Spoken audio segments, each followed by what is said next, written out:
There are several thousand collisions involving trains each year, which result in over 1,000 injuries and several hundred deaths. A majority of these deaths occur when someone is struck by a train while trespassing on railroad property. Remember, railroad property is private property. Trespassing along railroad property is not only against the law, it's very dangerous. Avoid taking shortcuts.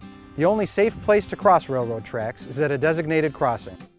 Don't get caught dead on the tracks. Stay off, stay away, stay alive.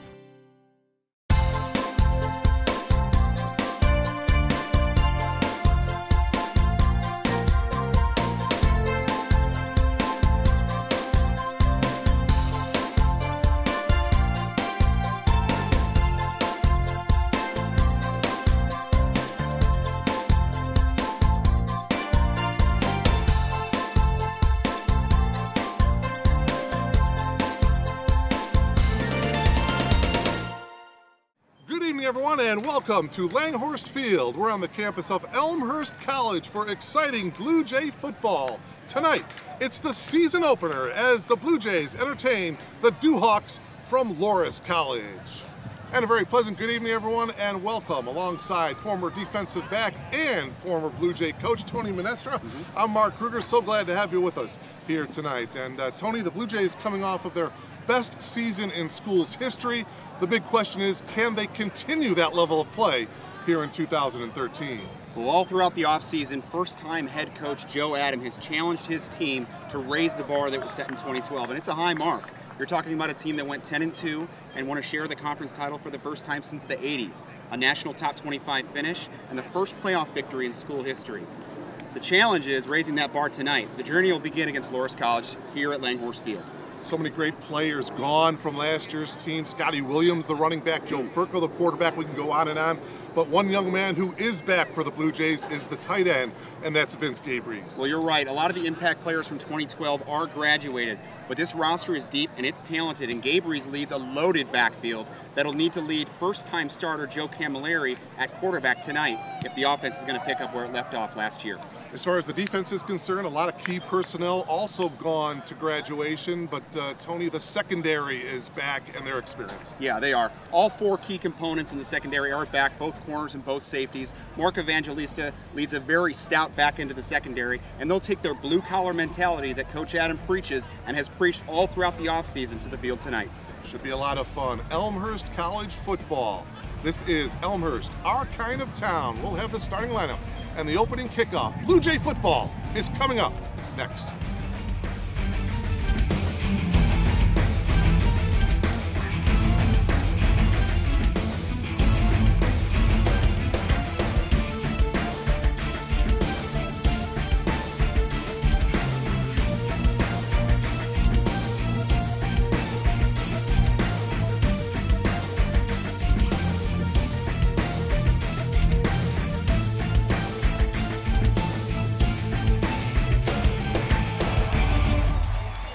And welcome back to Elmhurst Field, a beautiful setting here on the campus of Elmhurst College. It's the season opener for the Blue Jays. Tonight, it's the Blue Jays and the Dewhawks from Loras College. The Blue Jays did win the toss. They have elected to defer, so Loras will have the ball first. Paul Crone, there you see the Director of Athletics here at Elmhurst College. Mark Kruger along with Tony Minestra and our entire crew, we thank you so much for tuning in and logging on to BlueJayTV.com. This is a rare Thursday night, actually even more, very, very rare, Tony. This is the very first Thursday night game here at Elmhurst Field in the school's history. Well, a spotlight game here to kick off the D3 season. And what better way to do it? 75 degrees, a beautiful evening at Elmhurst Field, a lively crowd on both sides. Excited to have football back, Mark. David Thomas will kick it away here for Elmhurst College. Thomas to kick off for the Blue Jays.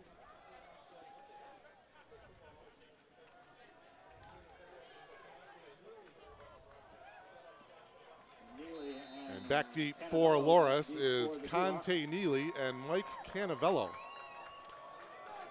Tony mentioned just a gorgeous night for football. Hardly any wind to speak of, mid-70s, and this 2013 season is underway. This is Neely from the 1-yard line. Neely gets across the 20, hit hard, and brought down at the 22-yard line. 21-yard return, and that's where the Duhawks will take over 1st and 10. We'll set the Loris offense for you. Dylan Jones, junior quarterback, comes out. He'll lead this Hawks offense.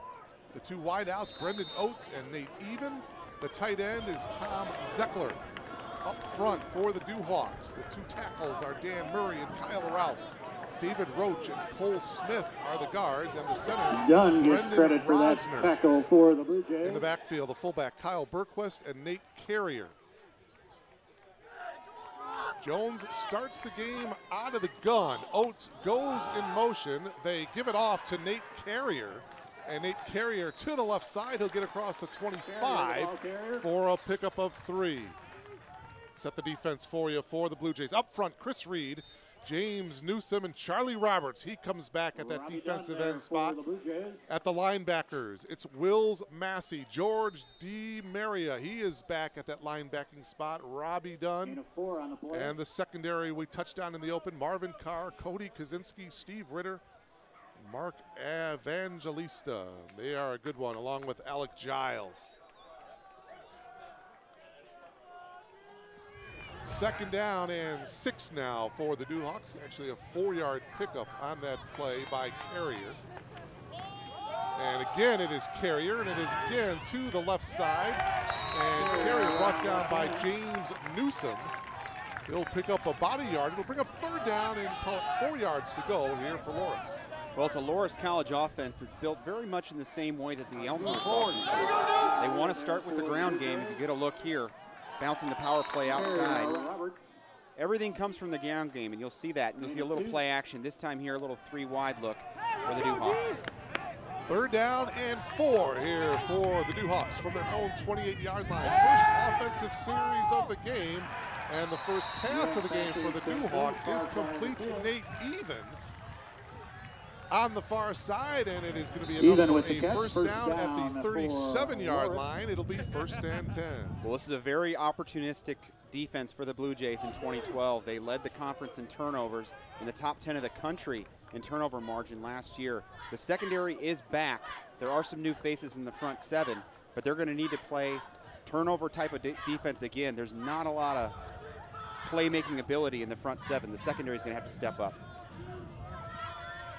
Loris from its own 37-yard line, 1st and 10. Jones drops back. He's going to throw deep across the middle, and this one is picked off. Picked off by Alec Giles. And Giles brings it across the 40. It'll be 1st and 10 for the Blue Jays. Well, Giles is a young man who did start the Loris game last year. He was banged up much of the season, but he's back here anchoring the back end of the secondary. And just on cue here, we see the play action pass, testing the back end of the defense, and that opportunistic Jays defense picked up right where it left off in 2012. So, orchestrating the offense for the Blue Jays, not Joe Furco. I mentioned Joe Furco at quarterback the last 4 years here at Langhorse Field in the Blue Jay program. Now it's Joe Camilleri, junior quarterback. 3rd year in the program. He's been the understudy to Joe Furco, and they're going to hand the ball off. Andrew Tubeck gets the call, but not much running room there off the right side. Up front for the Blue Jays, C.J. Barnes and Adam Smith, the 2 tackles. Adam Smith, returning starter. He's a solid tackle. Adam Connors returning as well at guard. Danny McHale in the center is Logan Mosier. Wide receivers, Chase Hamby and Joe Sanfilippo. Tight end, Will Caspers, Andrew Tubeck. Josh Williams, the younger brother of Scotty Williams, he'll get some time tonight as well in that backfield for the Blue Jays. Tubeck again, and Tubeck gets hit behind the line of scrimmage. Robert Anderson, the junior defensive tackle, making the stop. Well, certainly Joe Furco, who happens to be wearing a purple polo on the opposite sidelines, and Scotty Williams were the headline names for the 2012 year. But the identity hasn't changed for the Blue Jays. It's an inside zone running game. You'll see a variation of formations, 2 tight end looks. they'll mix it up. Offensive coordinator Kyle Derrickson is a Tim Lester disciple, so he'll carry over much of the same game plan. Blue Jays facing a 3rd down and 5 situation here. Have to get to midfield to pick up the first down. They swing it out to Tubeck, and he will have the first down. Beautiful little screen pass from Camilleri to Tubeck, and the Blue Jays have their first down of the season. Old Andrew Tubeck, you take a look here out of the pistol. Just a swing route, run off the DBs. And Tubeck, one of the fastest men on the roster, gets an open space to move the sticks. You mentioned Coach Lester, no longer with this Blue Jay program. He had an offer he really couldn't refuse. He is now at Syracuse University, Division I program in New York. Kind of a bittersweet situation for him because I knew he loved this Blue Jay program and how it's growing. Tubeck again, the ball carrier. And Tubeck gets to the 45. Nope, they're going to go back to the 46. Maybe a yard on the play. Half a yard. 2nd down and long for the Blue Jays. Well, this is an Elmhurst College offense that ran the ball nearly 50 times last year at Loris for 296 yards and 5 scores on the ground. So they're persistent in their running attack and will be tonight. 2nd down and a long 9 here for Camilleri and the Blue Jays. Across the middle, the tight end, Will Caspers. And Caspers is brought down by Logan Keel at the 40-yard line. It's going to bring up a 3rd down and 4 for the Blue Jays. Love the maturation of Will Caspers. Check him out here. It's a little spot route for the linebacker. He's the first true tight end that the Jays have featured in the last couple of years. They use a hybrid H-back. You'll see Tommy Lindell and Vince Gabries, who I'm sure we'll mention quite a bit. But Will Caspers is 6'2", 210, and can really post up those linebackers. 3rd down and 4 for the Blue Jays from the Duhawks 40-yard line. Tubeck. It's going to break a couple of tackles, and he dives to a first down across the 30 to the 29. Well, there's your All-American Vince Gabries. Now, he's listed as a tight end, but in this offense, he's used as a hybrid back. He'll score on the ground and through the air. He's a matchup nightmare. Take a look here at the veer play. Slashing across the front side of the defense. Bold call on 3rd down, but they really trust the offensive line in this ground game. 1st and 10 Blue Jays. First offensive series of the game and the season for Elmhurst. And Joe Camilleri managing the offense nicely, thank you. Gabries going in motion. This is Josh Williams, the younger brother of Scotty, and he's going to dive back to the line of scrimmage. Sullivan with the tackle. 2nd down will set the Duhawks defense up front. Will Tumberger, Robert Anderson, Chris Sullivan, Reed Mahoney. The linebackers, Tucker Brady, Calvin Harridge, and Logan Keel. The 2 corners, Dave Perkle, Keontae Neely, and the 2 safeties, Sam Birds and Mike Canavello. Well, Josh Williams, younger brother of Scotty Williams, didn't get a lot of opportunities last year. 50 carries for 200 yards, but he will share the load with Tubeck this year. Camilleri looking to his left, and a little bit overthrown. Will Caspers, the big tight end, the intended receiver. It'll bring up 3rd and long. Well, big test here for the first-time starter, Joe Camilleri, a 3rd and long. Take a look here as he has a 1-2 option.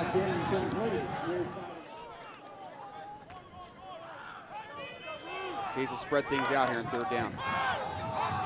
3rd down, ball settling just inside the 30-yard line. Going in motion, Caspers. Rolling to his right, Camilleri has time, throws, sets his feet, and that one is incomplete. And that'll bring up a 4th down. Interesting call here for Coach Joe Adam. Yeah. Well, David Thomas, he has quite a leg. Number 13, the kicker, onto the field now. More than a couple of times last year, past 40 and even beyond 50 here at Langhorse Field. He also hit some key field goals in the co-game, the playoff game last year, to push the Jays onto the 2nd round. So a very reliable kicker, David Thomas. David looking at a 47-yard field goal. He's got a slight breeze to his back. Not much wind to speak of, but what wind there is will help him here.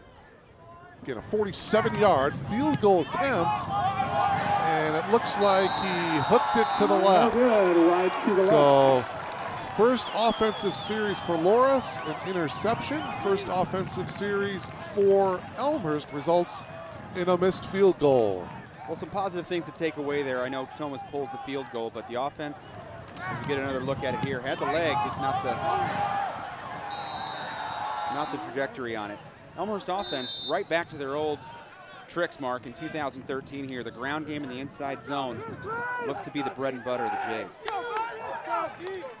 So back to work goes Dylan Jones and the Loras College offense.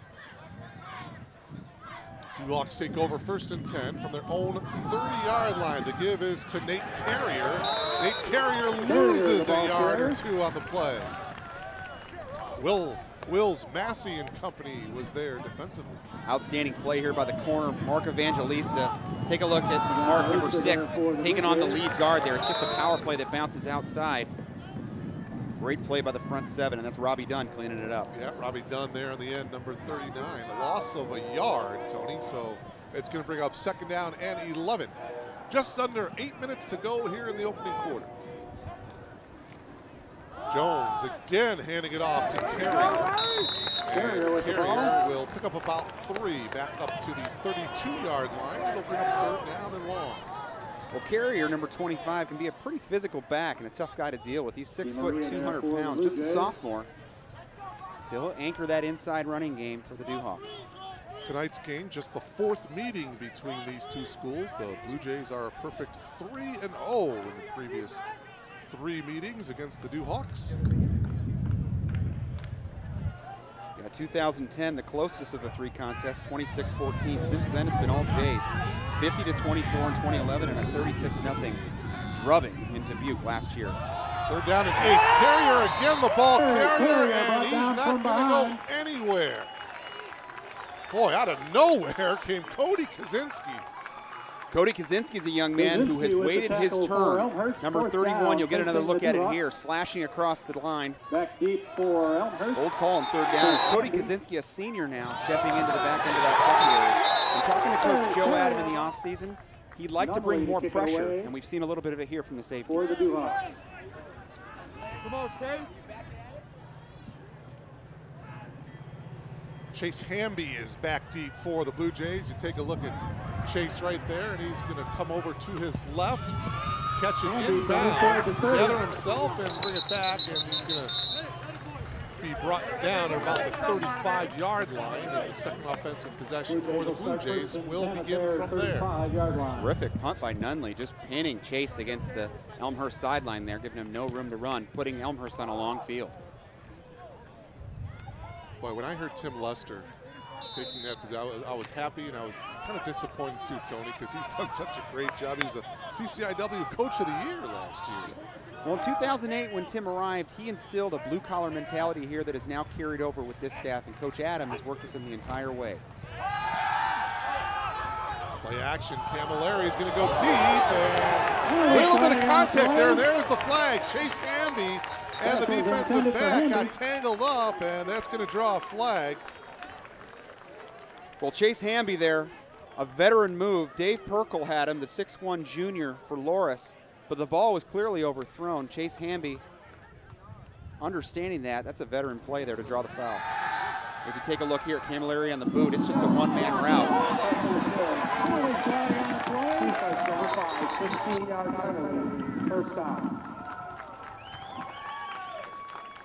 That's referee Kevin McMurray.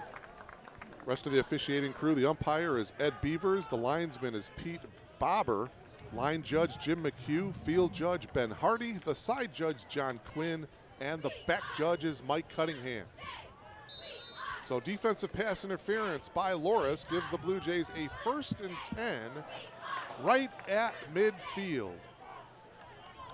Another batch of one of the multiple formations you'll see for the Jays tonight. A little over 5 minutes to go here in the opening quarter. 2 back to the ball carrier, and Andrew right back to midfield, and that's just about it. No gain. Reed Mahoney, number 33, bottom of that pile. This is just the outside zone. The go-to running play in the playbook for the Blue Jays, but Loras is playing downhill football right now. The safeties are playing at about 8 yards and really daring Camilleri to test them down the field. 2nd and 10 Blue Jays, again from midfield. 2 wide receivers to the top. Camilleri instead will hand it off to Tubeck, and he's got room right up the middle, and he'll have a first down, a pickup of 13. What a burst by number 32, Andrew Tubeck. Just a little trap play. They ring the left guard across the line of scrimmage. There comes Will Caspers across to trap the end. And Tubeck up the gut, gets the first down. Boy, almost untouched. Finally, Sam Birds, the safety, came in to make the tackle. Officially a 14-yard pickup by Andrew. 1st and 10 Blue Jays from the 36-yard line. Just over 5 minutes to go. You see the time on the lower right-hand part of your screen. Again, the Blue Jays will kick the ball on the ground. Tubeck again the ball carrier. Tucker Brady with the tackle. Pickup of 2.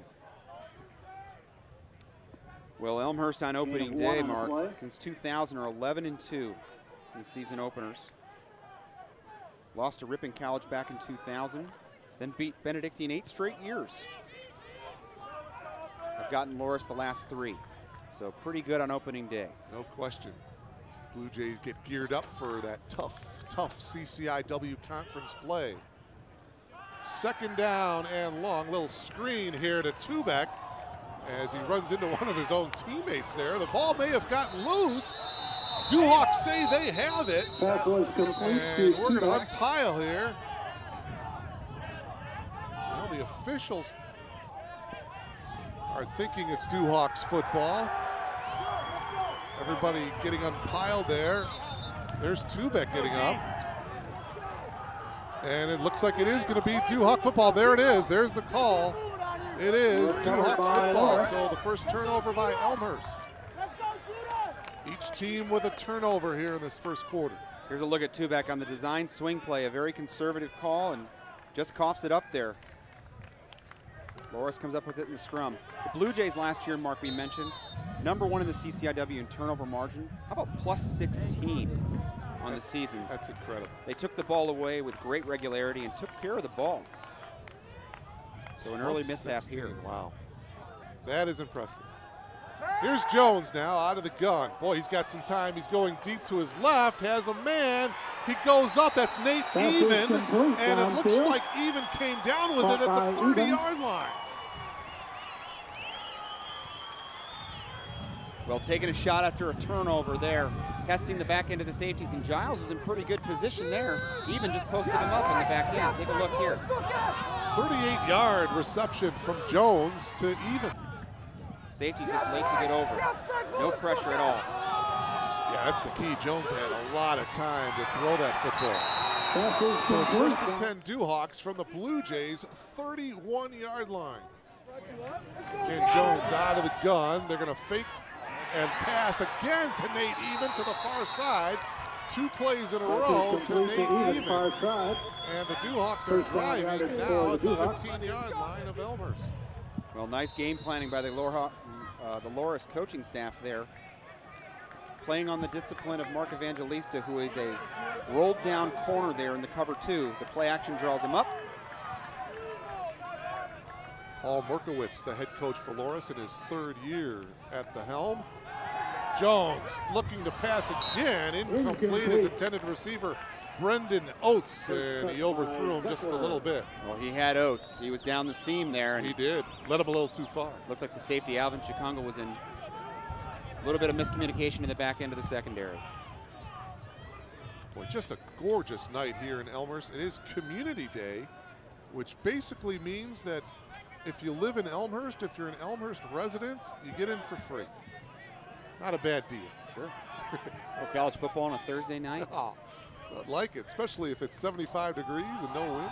Speed option. Jones will keep it. Oh my, did he get hit hard. Who was that? It looked like that was Cody Kaczynski again making the hit. Well, they always say in football, don't be the nail, be the hammer, right? Look at this. Collision. Take a look here. Oh, boy. Cody bringing the wood there. Brings him a big third down here, Mark. He can deliver, Cody Cannon. You're right, Tony. This is a huge play here. And even though we're just in the first quarter, 2:45 remaining. Loras in the red zone here for the first time tonight. Jones again out of the gun. Pressure from behind. And it's just going to be an incomplete pass, I believe. Eddie Bauer there to the Blue Jays to break up that pass. Well, good pressure there. That's Eddie Bauer coming in. He's a freshman, 6'1", 215. If you take a look at the play action, right into the back of Jillen Jones to disrupt the play and force the field goal. Touched. Oswald to attempt the field goal. So now field goal attempt here for Loras. This is going to be a 30-yarder. Again, not much wind to even speak of here. 30-yard field goal attempt right through the uprights, and it is good. So Loras capitalizes on the Elmhurst turnover, and they lead it now 3-0.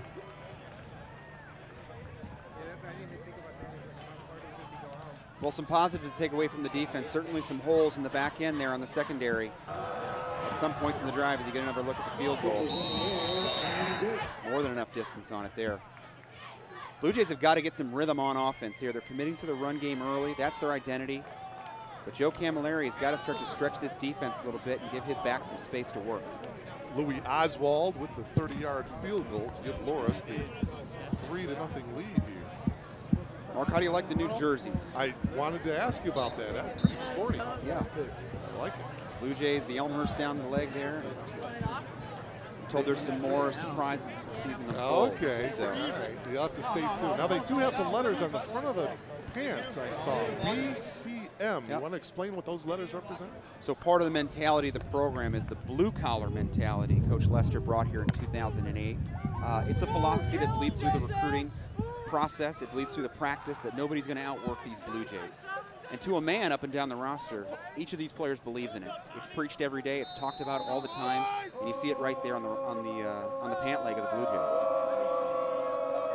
2.5 minutes remaining here in the opening quarter. Back deep for the Blue Jays, Chase Hamby and Joe Sanfilippo.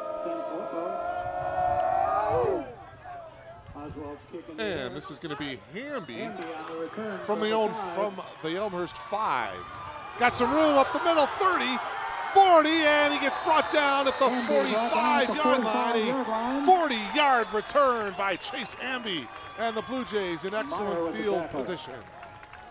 Well, the best antidote for a struggling offense is a great special teams play, and Chase Hamby here, as you take another look, might spark the offense here for the Blue Jays. Great vision. Terrific job moving upfield, getting near midfield to start the Jays out at the 45. Split out here to the near side comes Joe Sanfilippo. Single coverage to the bottom of your screen. Gabriel, the man in motion. The give is to Josh Williams. Cuts back across midfield.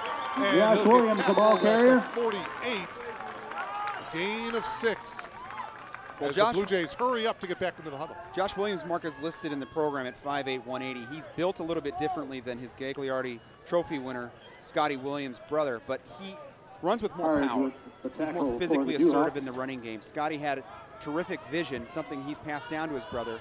Josh really is in his first true action as a regular player here, so it's fun to see him mature.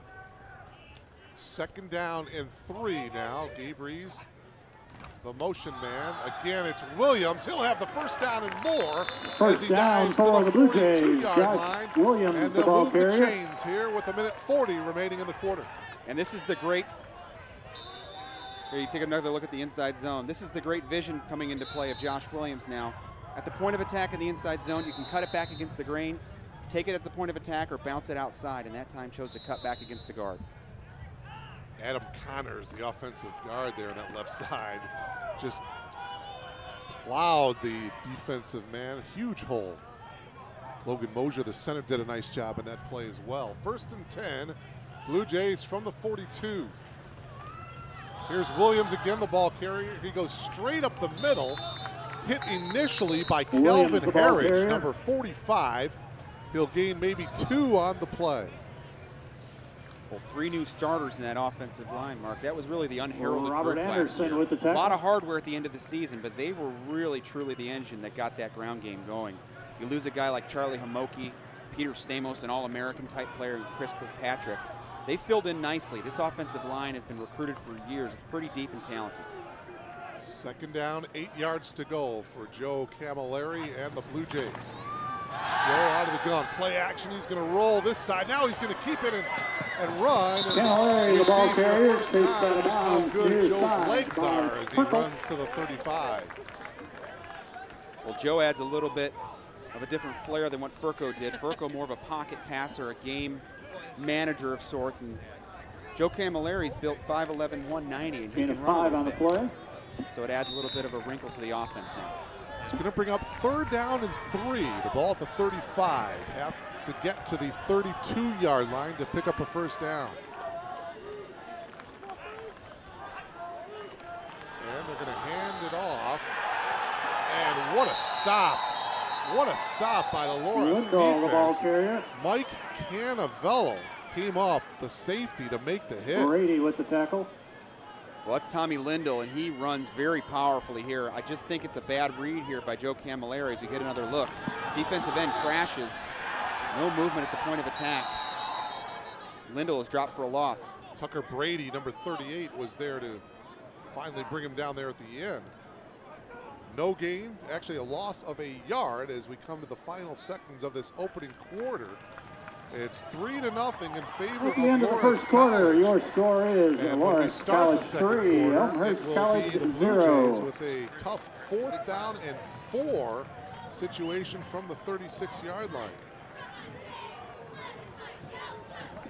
Getting back to head coach Joe Adam, who was the defensive coordinator, Tony. I had the opportunity to talk to him this week, and boy, oh boy, you talk about a guy who just has a passion, not only for football, but for Blue Jay football. He's just engulfed in this program. He's unbelievable. I think he's the right choice, no question. We had an opportunity. We crossed over on the coaching staff 1 year. He came in now just a part-time coach, working where he could fit in, and the guy put in more hours than the head coach. I mean, he was just unbelievable. And I got to say this about Joe as well. On the campus community, he is beloved. You talk to folks in academic affairs, across the faculty, they love him. So he's happy to be here. The school's happy to have him. And he really carries over that, again, that blue-collar mentality from Coach Lester's regime. And the community and the parents as well. Yeah. And what he told me, and this stuck with me, he said, you know, when I first got here, some of the parents were asking questions like, well, why don't you do this? Or why don't you do this? Sure. Now the parents are asking, what can we do to help?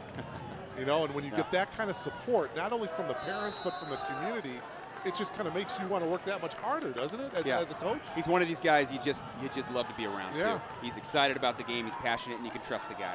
I love him. All right, here we go, Tony. 4th and 4. Oh, my. And I'll hold everything here. Will Tumberger, number 63, just came across the line. And, but he was drawn off. It's going to be against the Blue Jays. Well, that's Adam Smith, most experienced offensive lineman on the Jays. He's a 3rd-year starter, and that'll push the Jays back a little bit. That'll change the decision now, and you want to punt Loras back in. Punting unit on the field. Change the field position here. So the Blue Jays will, as you said, hopefully pin the Dewhawks back deep. We just tuned in, just a field goal in that first quarter, and the Dewhawks lead it 3-0. The offense still kind of stuck in first gear here. Can't seem to get it moving. Total yards of offense in that first quarter, Loras 71, Punt is in the Elmhurst air. 67. And a fair catch signal. Bounces Ball's into the end gonna zone. hit, Loras and it'll ball go at into the their end zone. It'll 20-yard be a line. touchback. So fairly even as far as the yardage goes in that first quarter. Each team with a turnover. Opening moments of this second quarter, and the Blue Jay defense going back to work now. Well, Loras representing the Iowa Conference. Conference that the Jays are certainly familiar with. Tangled with Coe College, the Iowa Conference champion a year ago in the playoffs. Loras out of Dubuque, Iowa. You ever been to Dubuque? Beautiful part of the country. I have never been to Dubuque, Iowa. Jones has time, and it's That is deflected broken up at the line of at the scrimmage. line of scrimmage, and it'll bring up By second down. Brooklyn. Well, this is where you pin your ears back on defense. You've got to keep Loras down here. You can't let them change the field position back. Put your offense in good position. Struggling a little bit right now. Defense seems to be playing with a little bit of energy. Can't allow Loras to get a drive happening here. This would be a great spot for a turnover here. Huh? That's something the Blue Jays did last year. You talked about the 16+ turnover ratio. Defense came up with some huge turnovers a year ago. So Dylan Jones now and the Dewhawks, 2nd down and 10, and we've got a whistle, a timeout here on the field. The Loras College Dewhawks seemed a little bit confused offensively. They will call a timeout here. 14:47 remaining here in the first half, 3-0 in favor of Loras College. You get a look at Joe Adam there, new head coach of the Blue Jays, but a longtime Blue Jay guy. Yeah. He comes from pretty good stock on the Brian Kelly staff at Grand Valley that won a couple of championships. Yeah. Won a few junior college championships. And he's still kind of he's still with the defense. He's sure still kind of orchestrating that defense. Yeah. And, you know, he was telling me over the summer, the team went to Rome. They sure did. I mean, How about that? You know your program's on the upside when you go to Rome and you play an exhibition game. I guess they were there for like 9 days. Yeah, what a great experience for those Greece, guys. Italy, visited the Colosseum. Our invitation must have got lost in the mail. Well, you're seeing more and more of that in the CCIW. Yeah. You're seeing teams every couple of years will get overseas. What an outstanding experience that must have been for these Blue Jay players. Here's Carrier. And Carrier will get to the 23. Maybe a 3-yard pickup, and now there's some after-play activities. But he was telling me that they played an exhibition game against a team from Rome, and he said that Coach Adams saying that after the game, they were players from both teams. They were exchanging wristbands and jerseys, and it was just a great sight to see over there. And he's never going to forget that trip. He said the NCAA says you can do it every 3 years. So I said, 3 years, you're going again? He goes, yep. Not sure if he's going back to Rome, but they'll be in for another great trip overseas. What an experience. 3rd down and 7 for the Dewhawks. They keep it on the ground, and they're not going to get anywhere. Again, it was Nate Carrier, number 25, and so it's going to bring up 4th down, and the Dewhawks are going to have to punt here. Well, curious call by the coaching staff over on Loras there. Play action game's been working pretty well. Yes. You got to think that Dylan Jones could take a shot there, but playing the conservative route there, and the front 7 for the Blue Jays have been pretty stout tonight. Back deep for the Blue Jays, Chase Hamby, and he's going to call for the fair catch. The ball is going to bounce at the 47, and it's going to finally rest at the 46. So again, good field position here for Elmhurst here with 13-16 remaining in the first half.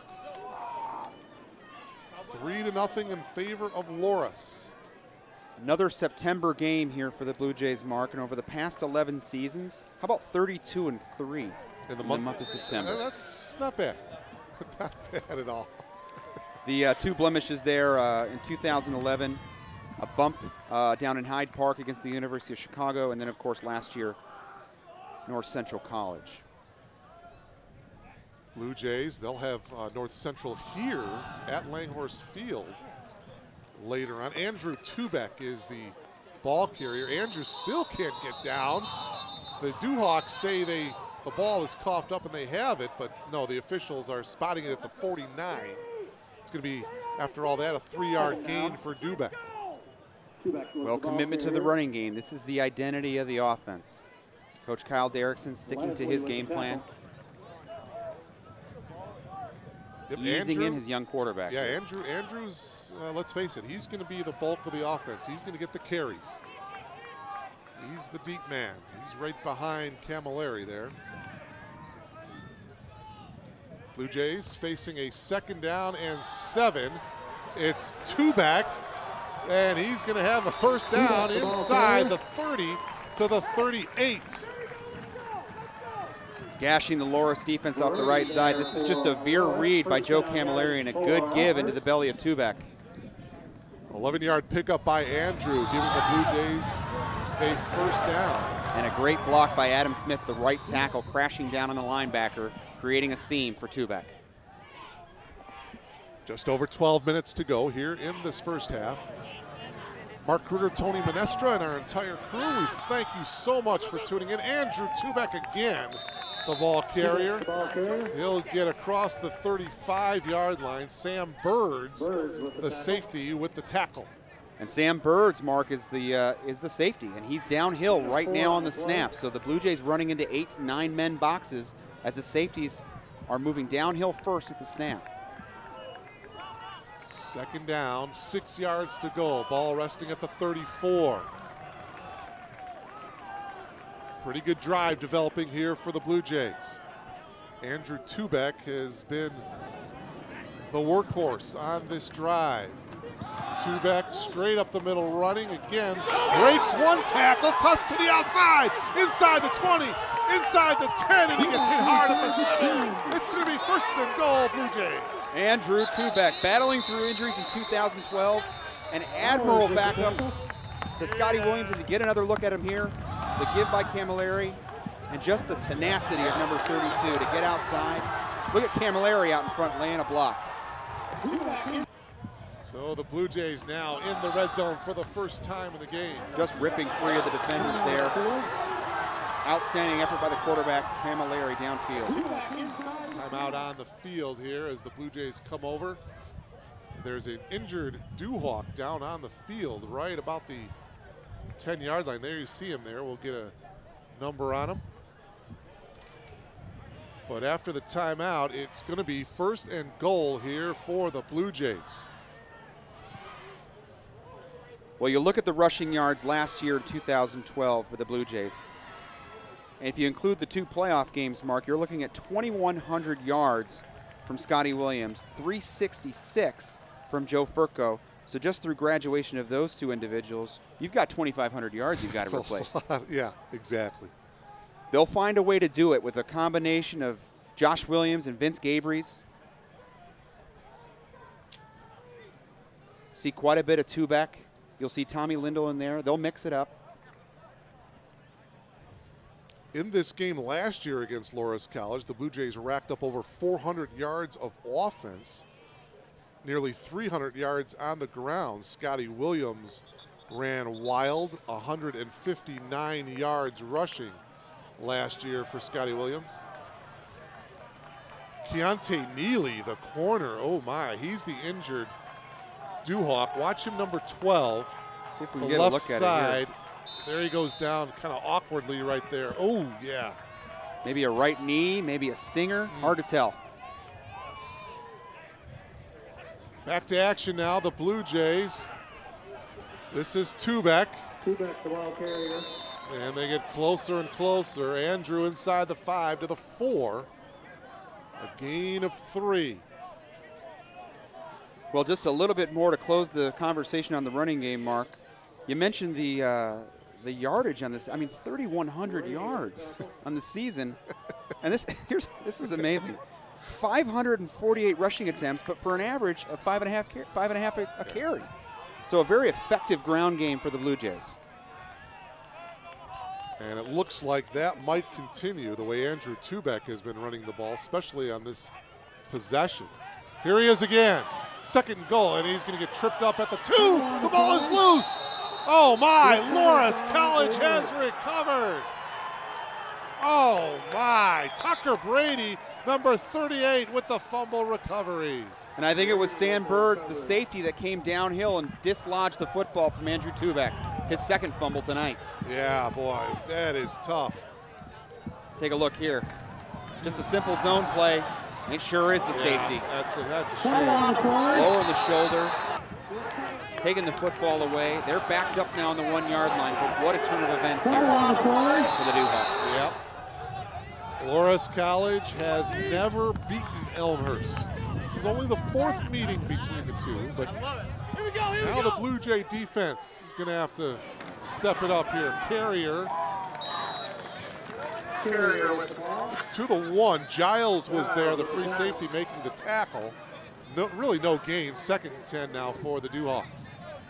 Well, two really overlooked players in the defense from a year ago, both were banged up for much of the year, are Steven Ritter and Alec Giles. These are two special players at safety. In the Loras game last year, they were the two most impactful players on this side of the football. We're seeing a lot of them tonight. Second down and 10. Loras backed up to their own 1-yard line. Carrier again, and he'll spin close to the 5. It'll give the Dewhawks a little bit of breathing room, but it's going to bring, oh, now a late flag coming in. Oh, my. Both teams were just kind of, I didn't see really any jawing or pushing or shoving after the play. Both teams were heading in their respective huddles. And a flag came. Number 15, penalty, first down. Wow. Unnecessary roughness against Loras. Well, he may have pointed in the wrong direction there. He had it on Loras and then signaled the first down. We'll get it cleared up. Yeah.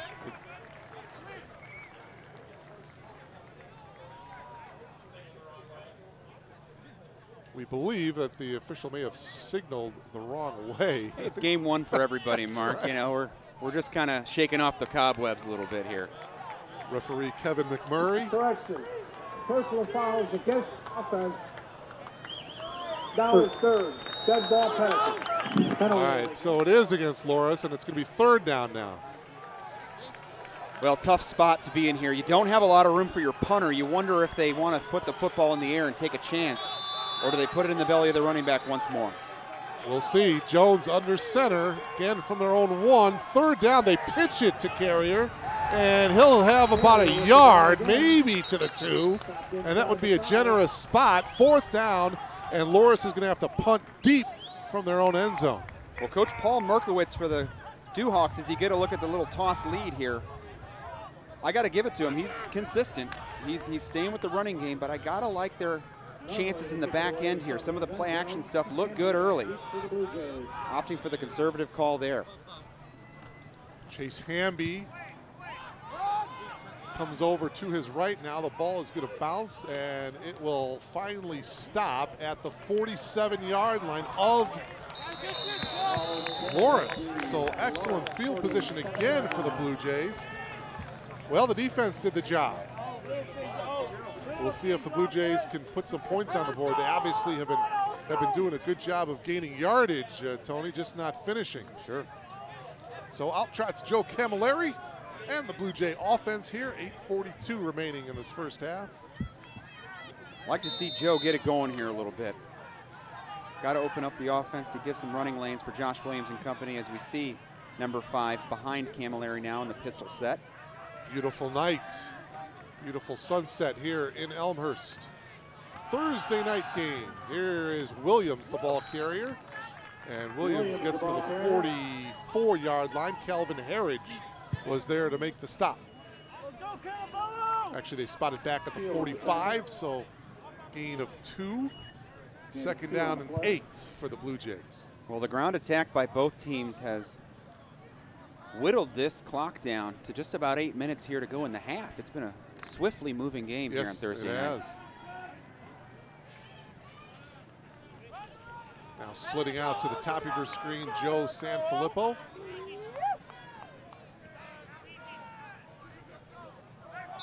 Camilleri, and now we've got a penalty marker.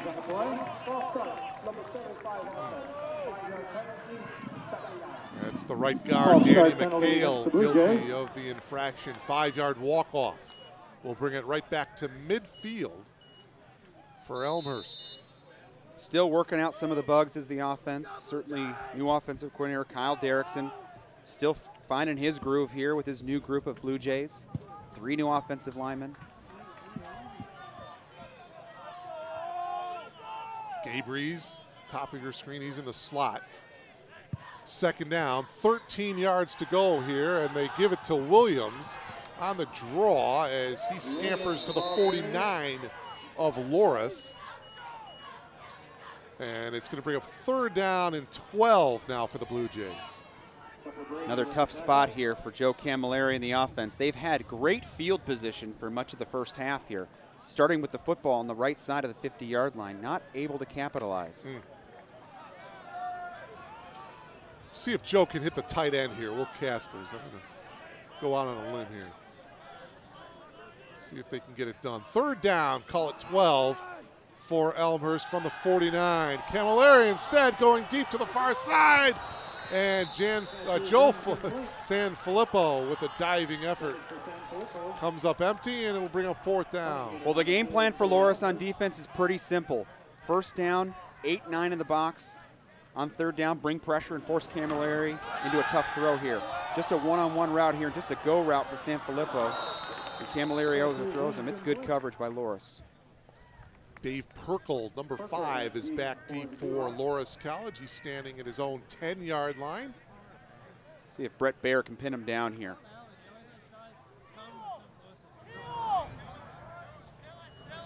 High snap, and Baer gets off a pretty good punt. He's going to get a roll here as Perkle lets it roll, and it'll die at their own 12-yard line. So Dylan Jones and the Dewhawks take over offensively here.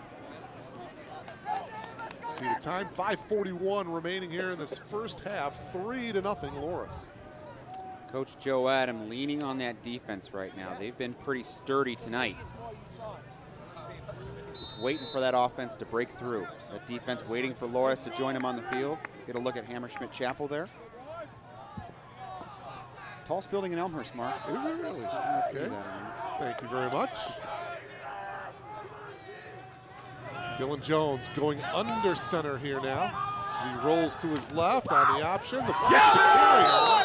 And nothing doing there. Boy, that was good. A good defensive read. Well, Mark Evangelista is a 3-year starter at corner. Take a look here. It's just a speed option with a pull guard, and Evangelista beats the lead around the corner. Makes a nice sweep tackle there.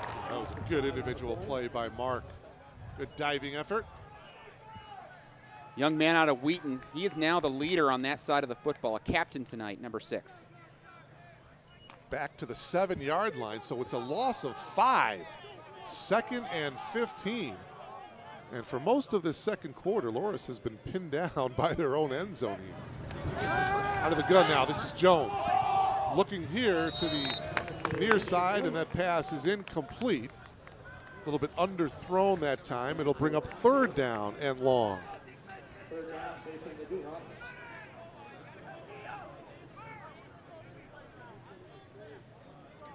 Big third down here for the Jays. A turnover making machine were the Jays on defense last year. You can see if they can dial one up here.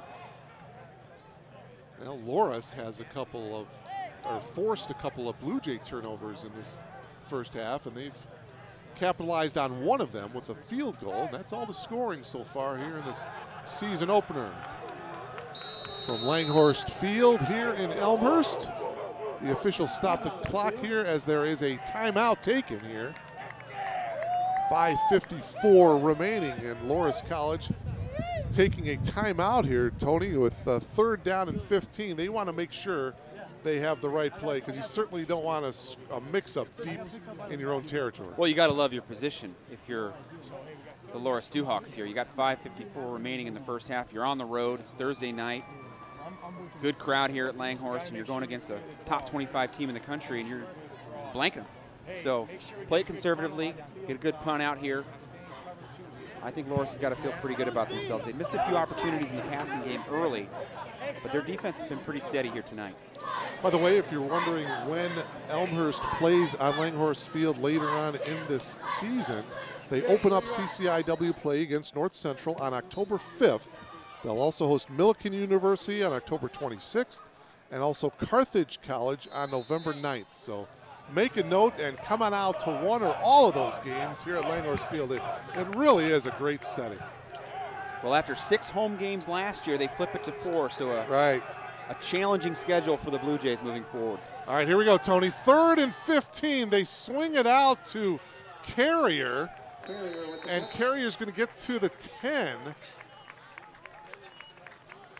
And it's going to bring up 4th and about 9 yards to go. The punting unit coming out. So another conservative call for the Dewhawks. Right in line with Merkowitz's plan so far. He's playing to the pace of the game here with his Dewhawks. No sense in forcing it. The Blue Jays play a base cover 2 defense, which forces you to check it down quite often. And the Duhawks are happy to punt and play defense. Again, back deep, Chase Hamby standing at the 45. It's a short punt, Hamby, and it's going to bounce at the 25, and it's going to finally rest at the 35-yard line. So the best field position to start an offensive series for the Blue Jays. 5:09 to go here in this first half. We'll see if the Jays can get a score here. Take another look. I'm not sure that Nate Riffle didn't get it. Yeah, that might have been partially blocked there, yeah. Old nasty Nate Riffle, they call him, Mark. A senior getting some play on special teams there, making a big play. And again, great field position for the Jays. Yes. So the special teams unit with a big play for Elmhurst. And now it's Camilleri on the offense from the 35. And about a 3-yard pickup for the Blue Jays. Well, that's Tommy Lindell, big 33, coming around the horn on the veer option. And he's a big horse they got to get rolling. He's their power back in the veer attack. Gives a nice balance to Vince Gabrees, who's more of your receiving threat at the tight end position. But they'll use them in combination, kind of a H-back type of deal as you get a look at the home crowd here tonight on Thursday. 2nd down and 7 now for Camilleri. And the Blue Jays, 4.5 minutes remaining in this first half. Gabrees. Not much room there for Vince. Maybe a yard, that's it. And Mark, I'm not quite sure if Coach Derrickson has given the read call here, but that's a time that Camilleri may want to pull it and pitch it as the defense is crashing down on the give. 3rd down and 7. Again, kind of on that outer rim of field goal range here, so a big 3rd down. Yeah, you're looking right now about a 49-yard field goal. That might just be out of reach. 3rd down, 7. Camilleri has time, looks across the field, throws incomplete. Chase Hamby, the intended receiver, and now 4th and 7. And another decision here for Joe Adam. Just a little.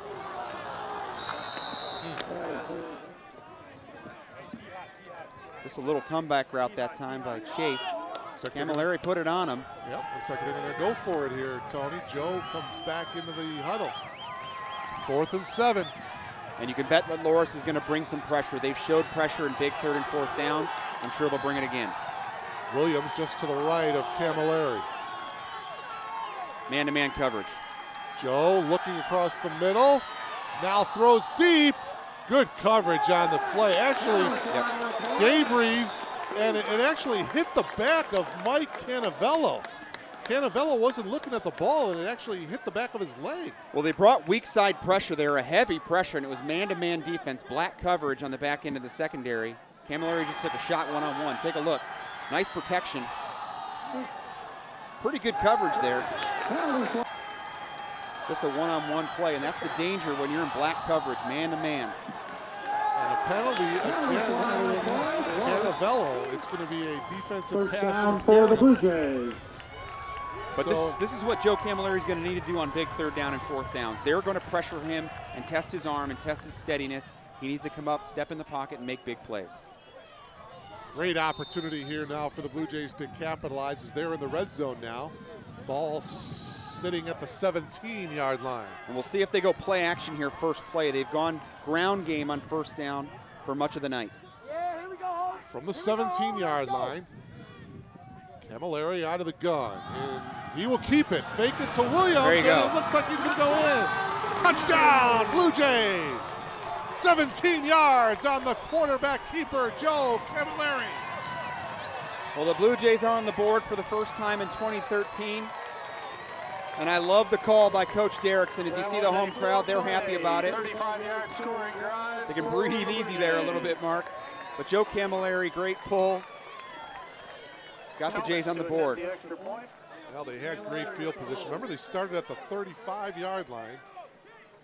Well, you got to tip your cap to the defense. The Blue Jays defense has been tremendous tonight and given the offense multiple opportunities. David Thomas comes in for the extra point, and it is good. So 3:33 remaining here in the first half. The Blue Jays score first, and they take the lead for the first time here in this 2013 season. Interesting to see as you take a look here at Camilleri pulling it now. They've run that dive play into Williams and two-back. Now Camilleri with the defense crashing down. Take a look. The end comes down, number 93. Camilleri pulls. On to Pater. I mentioned a little bit earlier in this first half the legs of Joe Camilleri, that he can run the ball well. Sure he can. And he proved it right there. 17-yard touchdown run. Well, Merkowitz and the Laura staff have played a pretty conservative game so far, and it's actually played to their favor quite a bit here so far in the first half. But I wonder here with 3 minutes to go, will they take a chance and test the teeth of this back end of the secondary? We need all of the previous recipients of the Blue Jay. Dave Perkle, Mike Canavello back deep for the Dewhawks. Waiting the kick from David Thomas. Thomas kick in the air. And this is going to be Perkle coming up from his own 11-yard line. Perkle returning it to the 25-yard line, and that's where Loris will take over here with 3:27 remaining here in the first half. 7-3 in favor of the Blue Jays. Well, Coach Adam really liked what he had in the offseason in terms of the work ethic on his defensive side of the football here. A lot of returners in the back end of the secondary, and the front seven worked very, very hard. He's looking for more playmakers in the pass game, wants more pressure on the quarterback. He may get to test it here. 1st and 10, Dewhawks. From their own 26-yard line, Dylan Jones out of the gun, eludes a couple of tacklers, now throws, and the pass is complete to Nate Even. And they're going to spot it at the 35-yard line, so it'll be about 2 yards short. Well, just a 3-man rush for the Blue Jays. They drop 8 into coverage, but Jones is savvy enough to buy himself some time and get himself a 9-yard gain. 9-yard pickup, yeah, at the 35, so 2nd and short for the Dewhawks. Under 3 minutes to go on the first half.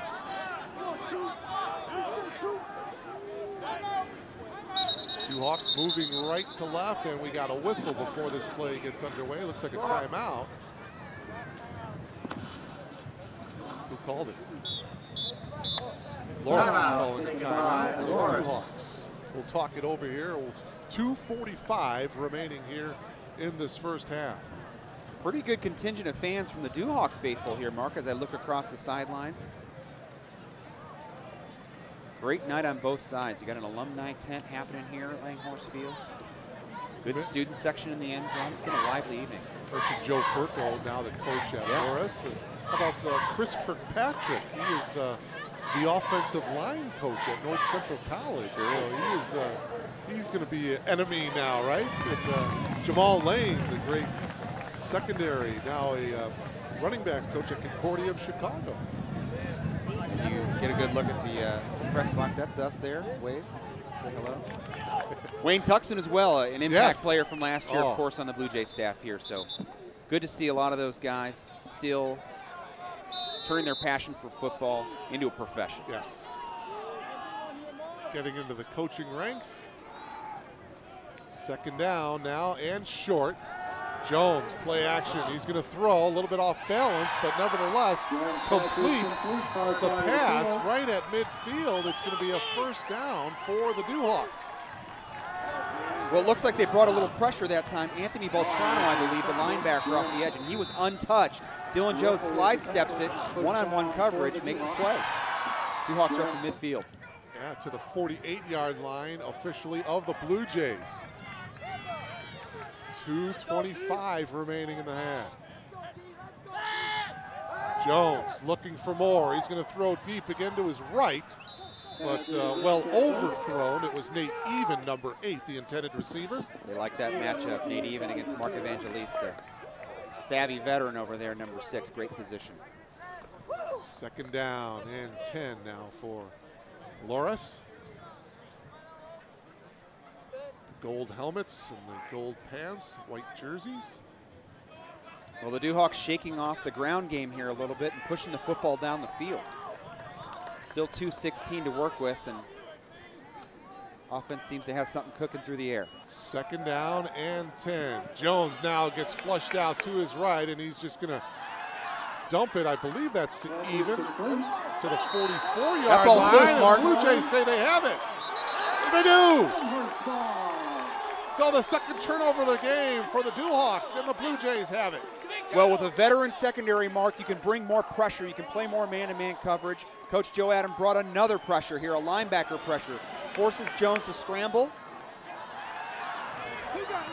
Oh, there you see the ball loose. Looked like Charlie Roberts might have got his paw in there to knock it loose, and the Jays are opportunistic, There you go. and turned it around here. Still 2:06 left in the half. We'll see if Camilleri now pushes it down the field. Great camera work, by the way, by our crew to show you that that ball was coughed up. So the Blue Jays back on offense, 1st and 10 from their own 45. Camilleri remains in the shotgun. Good time, he's got it deep. And just over the outstretched fingertips of Joe Sanfilippo. Incomplete, it'll bring up 2nd down and 10. Pretty good position there by the corner, Grant Meyer. He's in one-on-one coverage on Sanfilippo. Good play both ways and great protection. You called it, Mark. Camilleri steps up in the pocket. Pretty good spot there on the outside shoulder, just not able to connect. Yeah, I was just going to say, he threw the ball at a pretty good spot on that outside shoulder. So that defender didn't have a chance to pick it off. 2nd and 10. Just under 2 minutes remaining here in this first half. It's been a low-scoring first half, but it's been pretty exciting, actually. And a 1st down, I believe. Vince Gabriel is going to have the 1st down. I'll check that. That's number 26, not 28. That's Tyler Smith out of Lake Park High School. So Smith indeed gets the 1st down from the 45 of the Dewhawks. Pass is complete, just short of the 40-yard line. It'll be a 4-yard reception by Joe Sanfilippo. Hurry up offense now for the Blue Jays. Well, how about the confidence they have in young Tyler Smith here in terms of the pass protection and a 1-minute type of style offense here at the end of the half. Yeah. 2nd and 5, no huddle offense. There he is again. There's Smith on the far side, gets out of bounds. Shoved out of bounds, actually, by Kelvin Harridge. And that stops the clock with 1:20 remaining. Big play here on 3rd down. I think you still are in 4-down territory at this point in the half, but you'd like to get it here and continue the offense rolling. Yeah, ball resting at the 38. They need to get to the 35 to pick up a 1st down. 1:20 remaining in the half. I believe they still have a timeout remaining, I believe.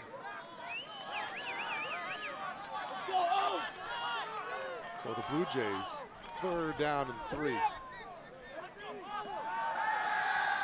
Swing it out again to Smith. He'll get out of bounds. Again, it was Kelvin Harridge who knocked him out of bounds. Short of the 1st down, though, Tony, and looks like they need about a yard. Little design swing pass here as they pull the guard and get him out in front of Smith, just not able to move the sticks. Here's who you are. You're 4th and 1, and your identity is the ground game, the inside zone. I say you put it in the belly of Williams or Smith or whoever it may be in the backfield and see what comes of it. Well, it's Smith, the lone back right now for the Blue Jays. 4th and a yard here.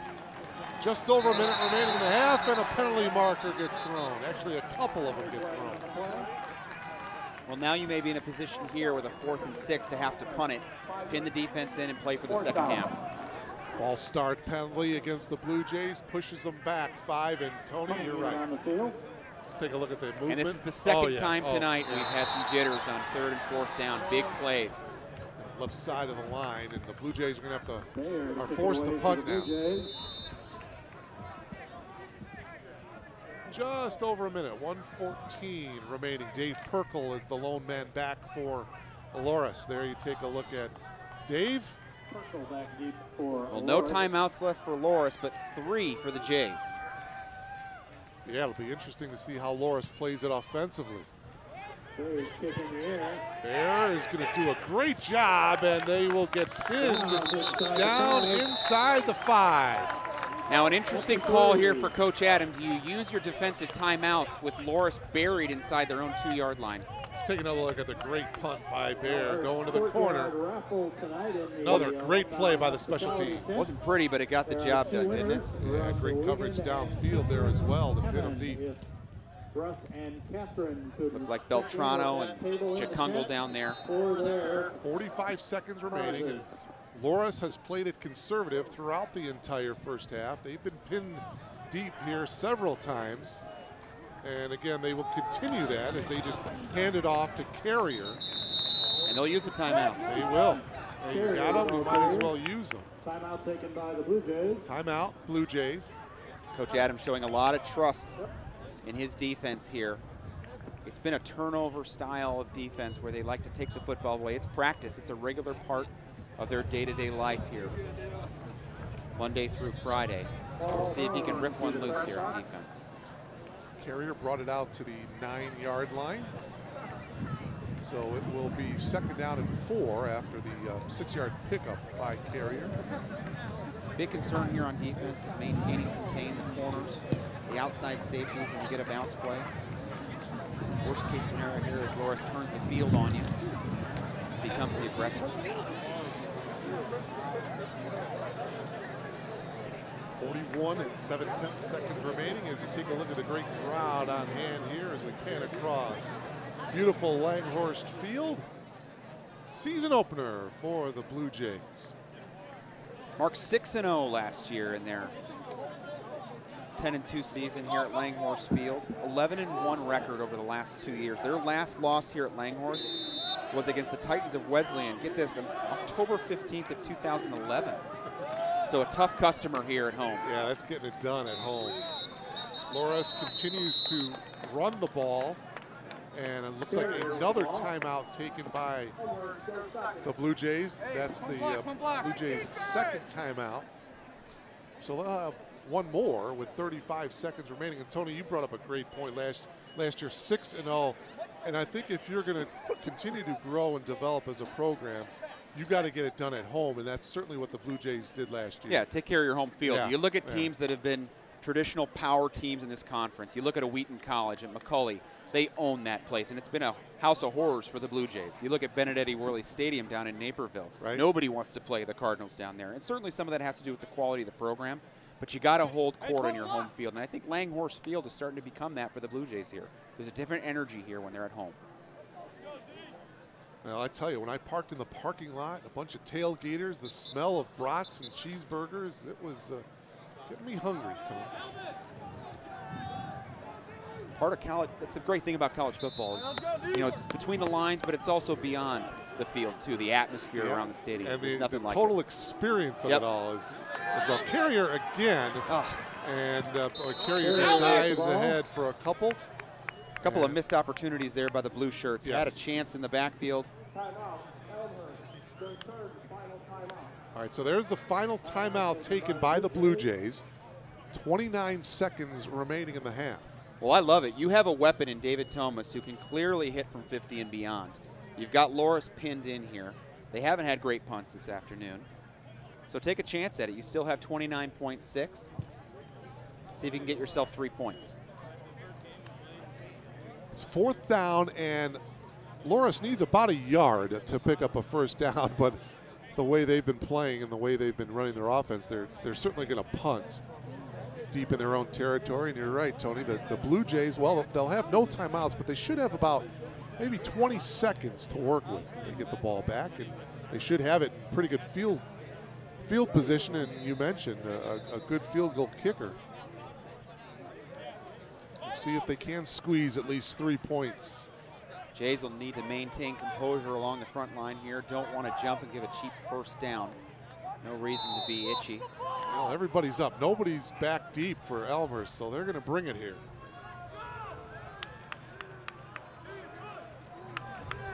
Bold call here by Coach Adam and his staff. 4th and about a yard to go. And Loris does get it off.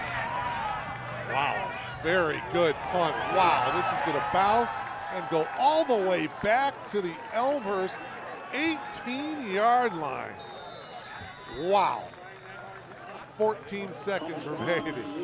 Well, Nick Nunley after this weekend will certainly lead the nation in net punting yardage. Yeah, his average is going to go up after that punt. But a bold call. You're going to dial it up and go 9-man pressure on the punt block and take a shot at it. Why not?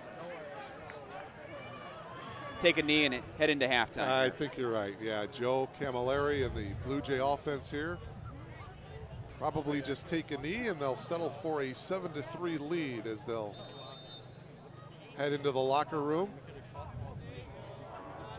Sort of a tough half to figure out. It was a pretty steady effort on both sides of the football. Some turnovers equalized it for the Blue Jays.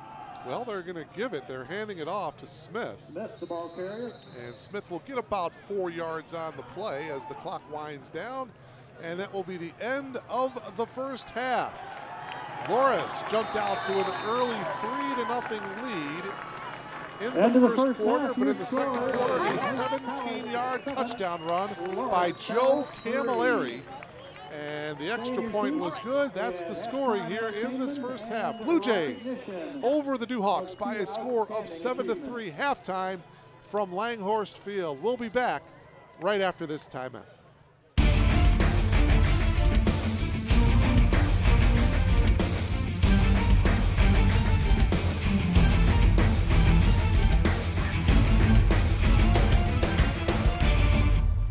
Ladies and gentlemen, if you'll direct your attention to midfield, the Elmhurst College Blue Jay backers will be presenting the 2013 Community Service Award to Rich Reichert, a longtime community activist and supporter of Elmhurst College.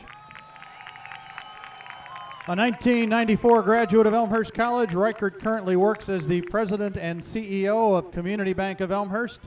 In addition to his duties at the bank, Reichert is active in the community, serving on the Economic Development Commission with the City of Elmhurst, on the board of the Elmhurst Heritage Foundation, and on the Epiphany Lutheran Church Council.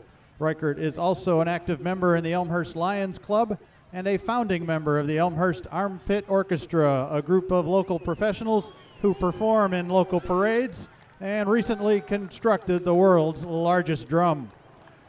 Reichert has remained active with the college, where he is a Blue Jay backer, and is also president of the Blue Jay Backer Basketball Bunch organization.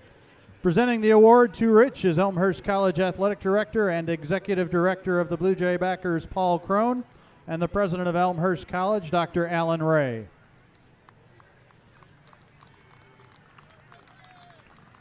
Joining them on the field are former Community Service Award recipients Bill Gooch, John Quigley, Daryl Whistler, Jeannie Urich, Joel Herder, Ken Bartels, and Jim Hallberg. Ladies and gentlemen, let's have a round of applause for the 2013 Community Service Award winner, Rich Reichert.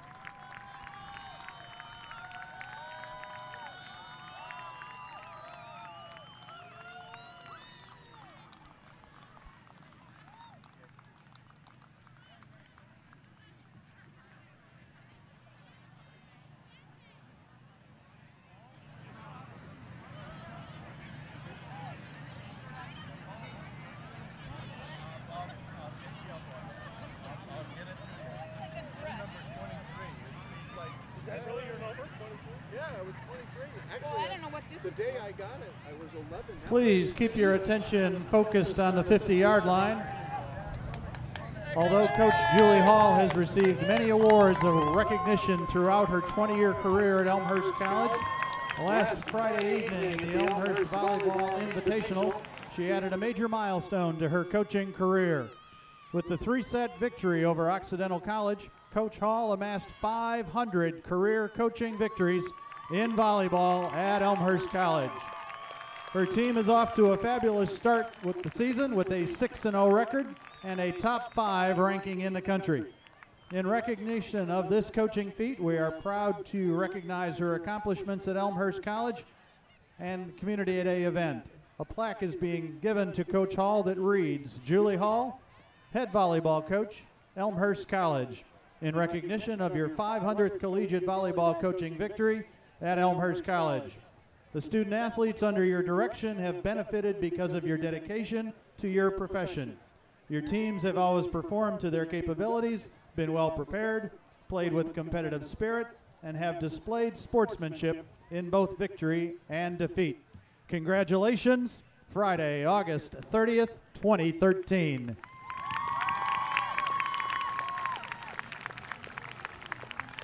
Congratulations, Coach.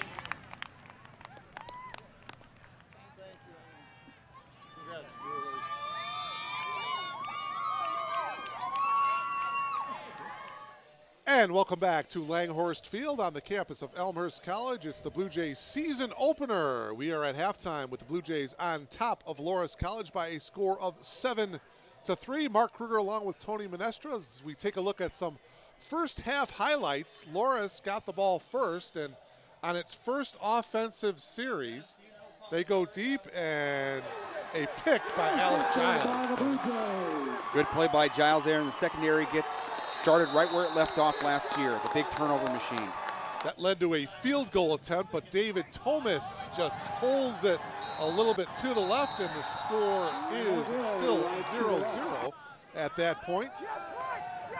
Loras back on the attack, though. This is Nate Even with a brilliant catch for Loras. Great play going over two safeties for the Blue Jays there. 2 minutes and 30 seconds remaining in the first quarter. That led to this Louis Oswald field goal, and that made it 3-0 in favor of Loras. Second quarter, though, that's when Andrew Tubeck came alive. You see him bounce off a tackle there for a nice game. Yeah, number 32 pinballing through the defense of the Dewhawks, setting up this next play here. Yeah, Andrew unfortunately coughing up the football. He had 2 fumbles in that first half. Loras covers up. Next up, we have this interference call here as they were going for Vince Gabriels, but Mike Panavella with the contact and the defensive pass interference. Well, that set up this one here for Joe Camilleri. Number 12 gets the Blue Jays on the board in 2013 with a big touchdown run. And the extra point by David Thomas was good. And so that is where we are at here at halftime, 7-3 in favor of the Blue Jays. Now, if you remember, the Blue Jays won the opening toss and they elected to defer. So they are going to get the ball back here to start the third quarter. Chase Hamby and Joe Sanfilippo are the 2 deep men for the Blue Jays, so they'll get the ball first here to start this third quarter. Well, neither offense, Mark, has been burning the barn down here tonight. 106 yards on 28 plays for Loras, 168 on 37 for Elmhurst. The 2 teams have combined for 8 punts in the first half. Joe Camilleri, the quarterback for the Blue Jays, 6 of 11 for 27 yards.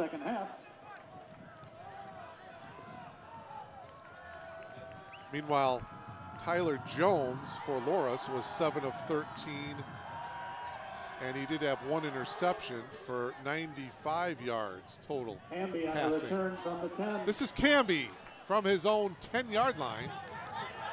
And Camby brings it across the 20 to the 23-yard line, and that's where Joe Camilleri and the Blue Jay offense will trot back onto the field here to start the third quarter. Well, there are 8 new starters on this offense in 2013 for the Blue Jays. We'll see if they've shaken off some of the frost here.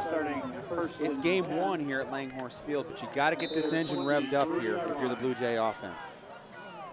Andrew Tubeck in that first half, 12 carries for 74 yards. The lone back right now for the Blue Jays is Josh Williams, number 5.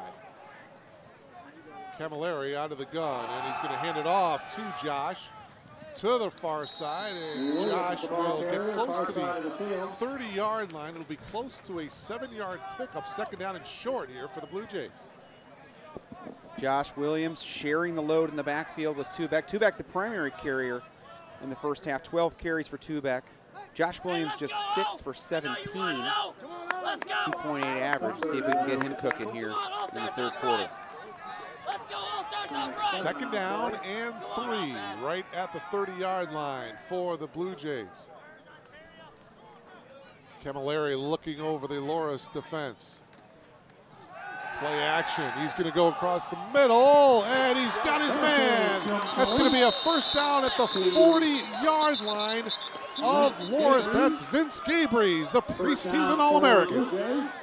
Vince Gabrys, a longtime cog in this offense, will have his offensive play called back here. My. Holding against the Blue Jays. Take a look. Great play action to pull the linebackers down.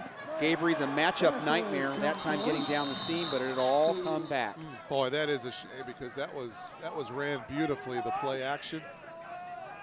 Linebackers bit, but they're going to move him back 10 all the way back to the 20-yard line on the holding penalty. 32-yard pass play is all for naught. Second down, 13 for Elmhurst from its own 20. Camilleri again, play action. He's going to roll out to his right, plant his feet, throw, kind of a high throw, and Hamby came down with it. Chase Hamby at the 35, no flags.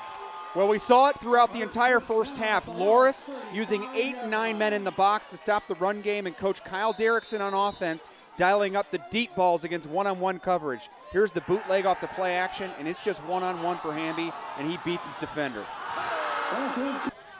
Well, that was a high arching throw, too, by Camilleri. Look at him let it rip. Yeah. This Loras is really trying to execute what St. Thomas did last year in the playoffs. Load the box and play man-to-man coverage. That time Hamby takes advantage. Yeah, Canavello had pretty decent coverage. He was beat by Hamby, but just a beautiful throw by Joe. Here's Josh Williams, the ball carrier, and he gets across the 30s. He dives to the 29, pickup of 6.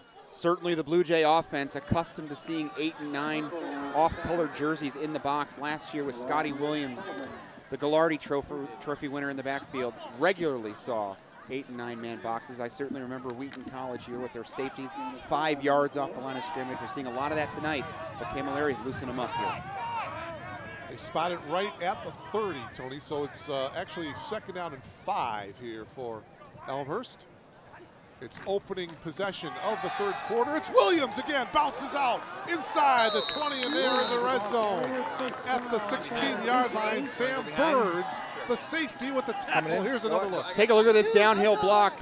Adam Smith, the right tackle, gets up on the linebacker, and Josh Williams just explodes off the right tackle. I'm seeing a different type of energy out of the Blue Jays. They were kind of sleepwalking through the first half and really putting the pedal down here in the third quarter. Ball at the 16-yard line of the Dewhawks. An impressive opening drive here of this third quarter by Elmhurst. First and 10 from the 16. Camilleri out of the gun. Again, it's Josh Williams straight up the middle running. He's inside the 10 to the 9. Pickup of 7.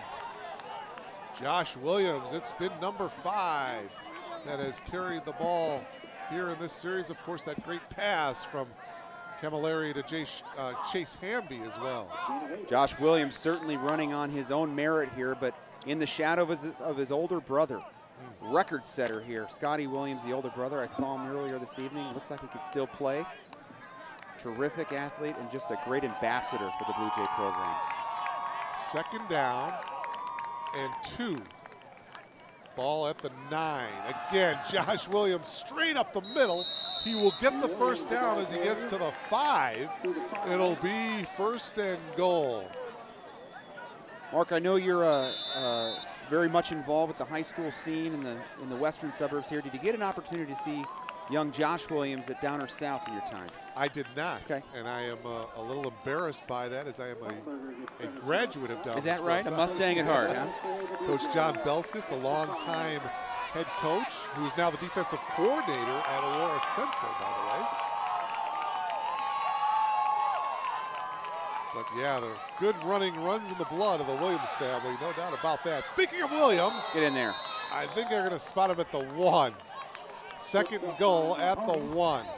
But getting back to Scotty Williams, Yep. you mentioned the great career here. I understand he had the opportunity, as we take another look at his younger brother Josh there getting down to the one, to kind of practice and work out with the Chicago Bears. Got to work out, got to look. What a great experience that must have been. Unbelievable. And I got to tell you, having been around Scotty all throughout his 4 years here at the college and parading around in the off season and hoisting the trophy at every fundraiser around, he is just the most gentle, kind soul you'd ever want to meet. Yeah.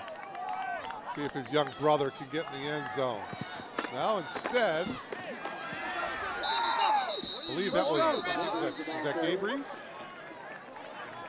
Well, they run Lindell, the big horse. That's Lindell, time number 33. Yeah, that's their little inside zone. They like to run off the H-back, but I don't necessarily agree with the call. I like the inside zone. They've been giving it to Williams, and they've been getting 5, 6, 7, 8 yards a crack. Well, Tommy actually lost a couple as they bring it back to the 3. So it's 3rd and goal now from the 3. Opening drive of this 3rd quarter. Blue Jays lead it by 4, 7-3. May see some play action here on 3rd down. See what Camilleri does as he works out of the shotgun. Williams right behind him. Camilleri going to the end zone. He's got his man. That's Will Caspers, the tight end, in the right corner. Touchdown, Blue Jays.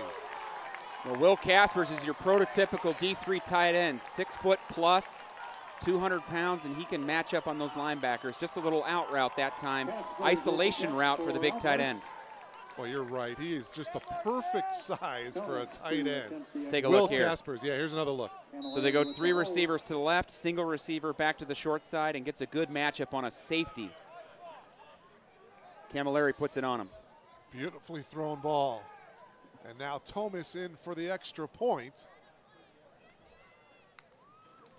Good snap and a good hold. Extra point right through the middle. It is now 14-3 in favor of the Blue Jays with 9:19 remaining. That's good to see, Tony, coming out of halftime. Take another look at the touchdown. Yep. Great play design, great play call. Just a matchup there. Caspers, great catch. Camilleri building confidence as that drive continued. Good to see young number 12 here leading the Blue Jays down the field, putting up a 2nd touchdown tonight. Yeah, that ball he threw to Chase Hamby, that was just perfectly thrown.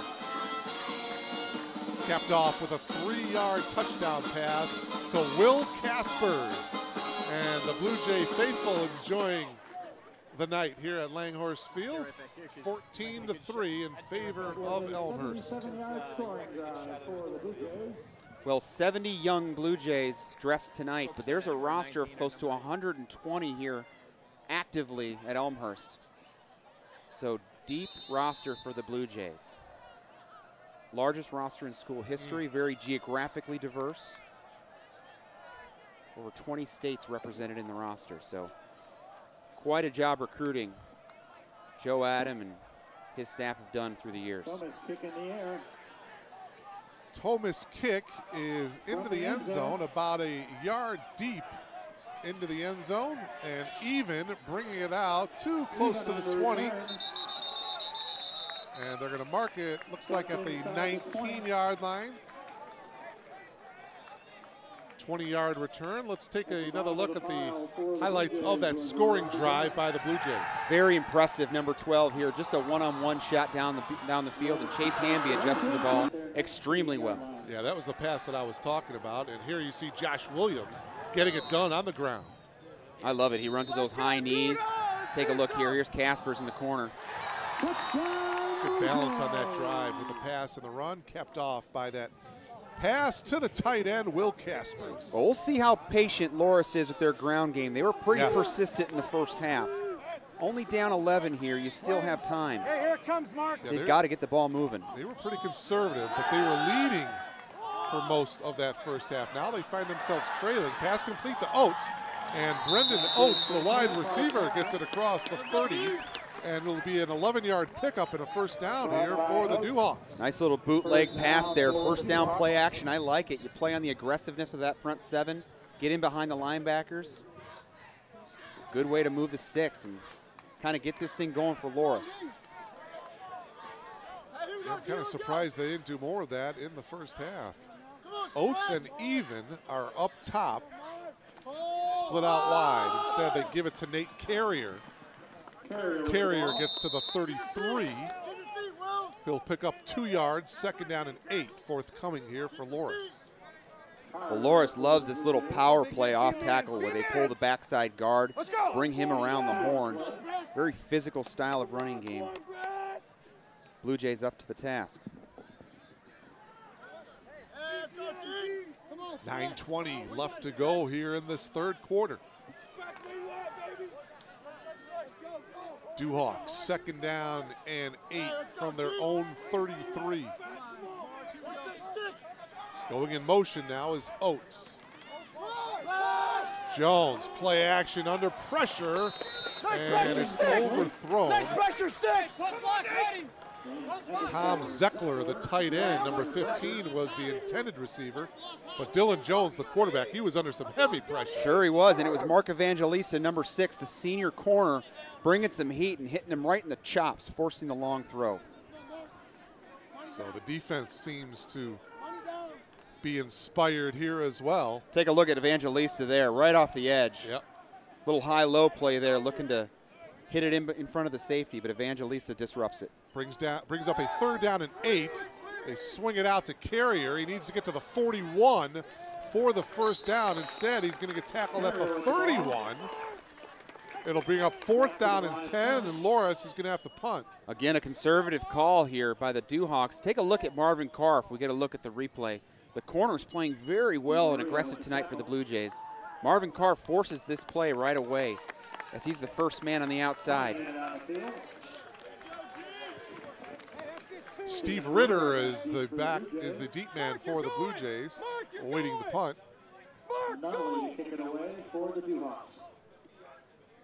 He had about a 71-yard punt in that 1st half. Gets off a pretty decent punt here. And Ritter catches it, spins away from a tackle, and dives back to the spot where he originally caught the ball.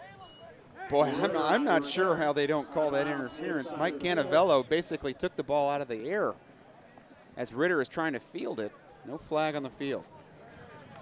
1st and 10, Blue Jays from their own 35-yard line. Yeah, I got you. Camilleri showing a lot of confidence in that last drive, and the offense just kind of operating at a different level. We'll see if they can continue that energy here. 14-3 Blue Jays, just over 7 minutes remaining here in the 3rd quarter. It's the season opener. Glad to have you with us here. Joe Camilleri, and we've got whistles and flags thrown before this play develops. False start against the center, Logan Mosier. It's a tough one on the center when you have the football. You're the only one of the 11 that actually has the ball in your hands to start, but must have been a double clutch there. And I'll tell you, Coach Derrickson is in his 1st year calling plays here offensively for the Blue Jays. Certainly learned under Tim Lester, worked very closely with him on his staff over the last 5 years, but he's still learning his offense and the new rhythm of what his players have to offer in 2013. So it's going to be 1st and 15 from the 30 after the 5-yard walk-off, and before this one gets underway, as they handed it off to Tyler Smith, another whistle. Another Blue Jay penalty. Yeah, and this was a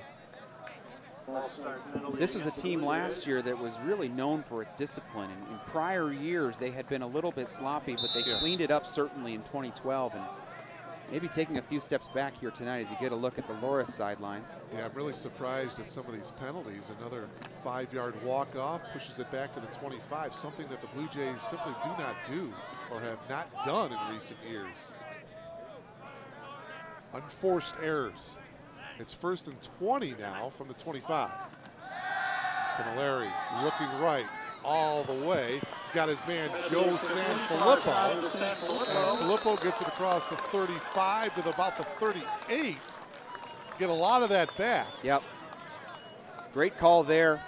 Good arm strength out of Joe Camilleri. He can definitely sling it. He sure can. As you see it, a little wobbly out to Sanfilippo, but it's on the mark. They get most of that back and then some. Sets up a 2nd and manageable now. I love the 1st down call. Stretch it out a little bit.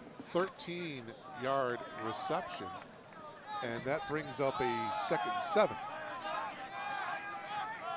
Blue Jays need to get to the 45 to pick up a first down. Here's Smith. Tries to get around the corner. Gets tripped up at the 45. Perkle, and he will get the first down, I believe. He needed to get to the 45. He got to the 46. Well, I know that Coach Derrickson and Coach Adam were both really excited about their young batch of running backs. You don't replace a 2,100-yard back with one player. And certainly it's going to be a combination, kind of a battering ram in Lindell. You got the versatile Gabries, and you have Williams and Tubac, and now these young backs as well. So it's going to need to be a team effort out of the backfield this year. Hamby and San Filippo both split out wide. 1st and 10, Blue Jays from their own 46. Here's Smith. Right at midfield. Looks like he was tackled by Tucker Brady, number 38, but a 4-yard pickup there by Tyler Smith. It'll bring up 2nd down and 6. Running behind C.J. Behrens, the new left tackle. He replaces Charlie Homoki, an All-American left tackle last year for the Blue Jays. Yes. Certainly a serviceable player is Behrens, but he has big shoes to fill. And right next to him is Adam Connors, a starter last year.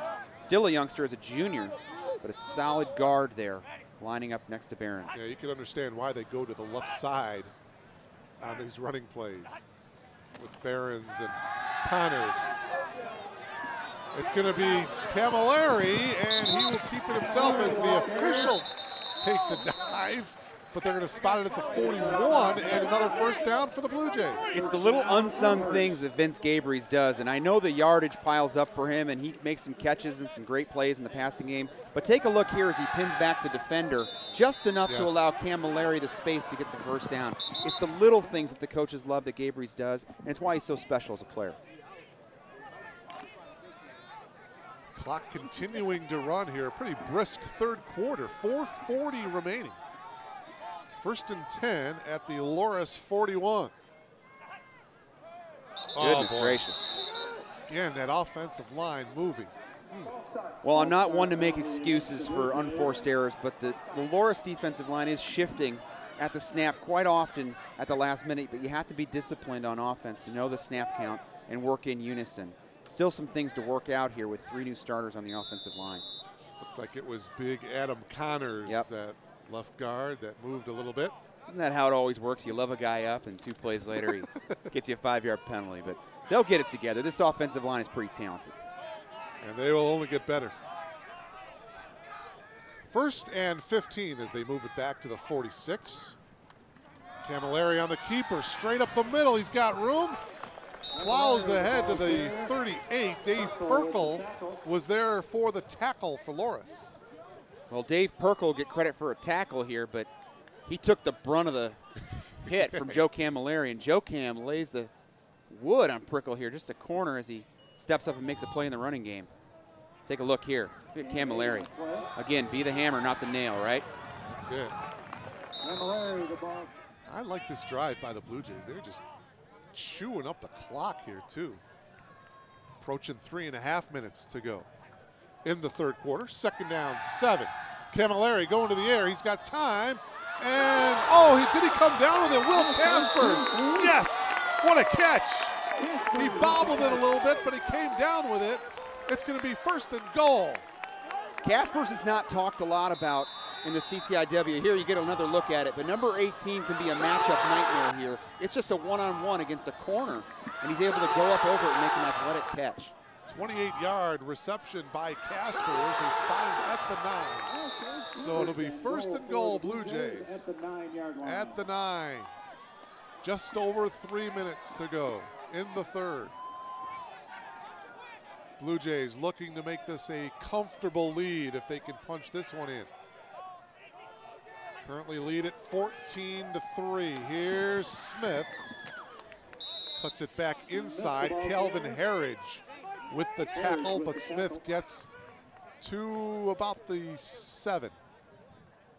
2-yard pickup for Smith. That ground game has started to lean on Loris a little bit here throughout that first half. That front 8, front 9 for the Loris Dewhawks. Pretty steady against the run, but you keep pounding it and you keep pounding it, and it starts to wear on you. Here we are in the 3rd quarter. The Jays are gaining some steam. Second and goal. Just over 2 minutes remaining in the third. Well, they hand it off to Smith, but we've got whistles again. Boy, another false start against the Blue Jays, man. Well, certainly some things you like out of the offense tonight, and you see Joe Adam certainly unhappy with the pre-snap penalties. Yeah. But definitely quite a bit to work on here. That'll bring it back to the 12. Second and goal from the 12. This is where, as a first-time starter in Camilleri, you have to know that you can't force the football here into a tight spot. You're in great position to score points here, whether it's 6 or 3. Got to take care of the football. Gabri's going in motion, play action. Camilleri in off corner. He's got his man. Vince Gabri's, you got it. The motion man with the touchdown. 12-yard pass from Camilleri to Vince Gabri. I like to call Vince Gabri the Swiss Army knife. I mean, he'll give you a little bit of blocking. He'll run the ball for you. This time you see him in motion. Match up on a safety, gets inside, and he's into the bird. They call it the bird cage, Mike. That's the student section down there in the end zone. Okay. So. All right. So Gabri's extends the lead here now to 3 scores for the Blue Jays. David's extra point is perfect. 47 left in the third quarter. 21-3 now in favor of the Blue Jays. Let's take another look at the touchdown pass. Well, Joe Cam has recovered nicely. Take a look. He puts it right on Gabri's into the corner of the end zone. Nice touch on the football. And Loris is really starting to feel the effects of this ground game, slowing down quite a bit. And the Blue Jays are just starting to catch steam. We talk about that blue-collar mentality, right? Nobody's going to outwork the Blue Jays. And this is where all that training, that conditioning in the offseason really pays dividends in the third and fourth quarter football games. BCM, blue-collar mentality. The Blue Jays cheerleaders enjoying this one as the Blue Jay fight song is completed. Do you still remember the words to the? I do. I do. Okay. I won't ask you to sing. See how far this game gets here. we 21-3. 21 unanswered, by the way. Morris started off the game score with a field goal, and now 21 unanswered by the Blue Jays. Perkle will take it from his own 3. Perkle on the return from the 3. Across the 20, 25, and he's brought down at the 31-yard line. Garabedian with the stop for Let's take another look at some of the key plays on that last drive, Tony. Nice spot on 1st and 20 to San Filippo there. And then again on the bootleg pass here, Camilleri tucks it, moves the sticks. Good look here from Camilleri to Will Caspers. And then the touchdown play. Very efficient drive on this play. Perfectly thrown ball.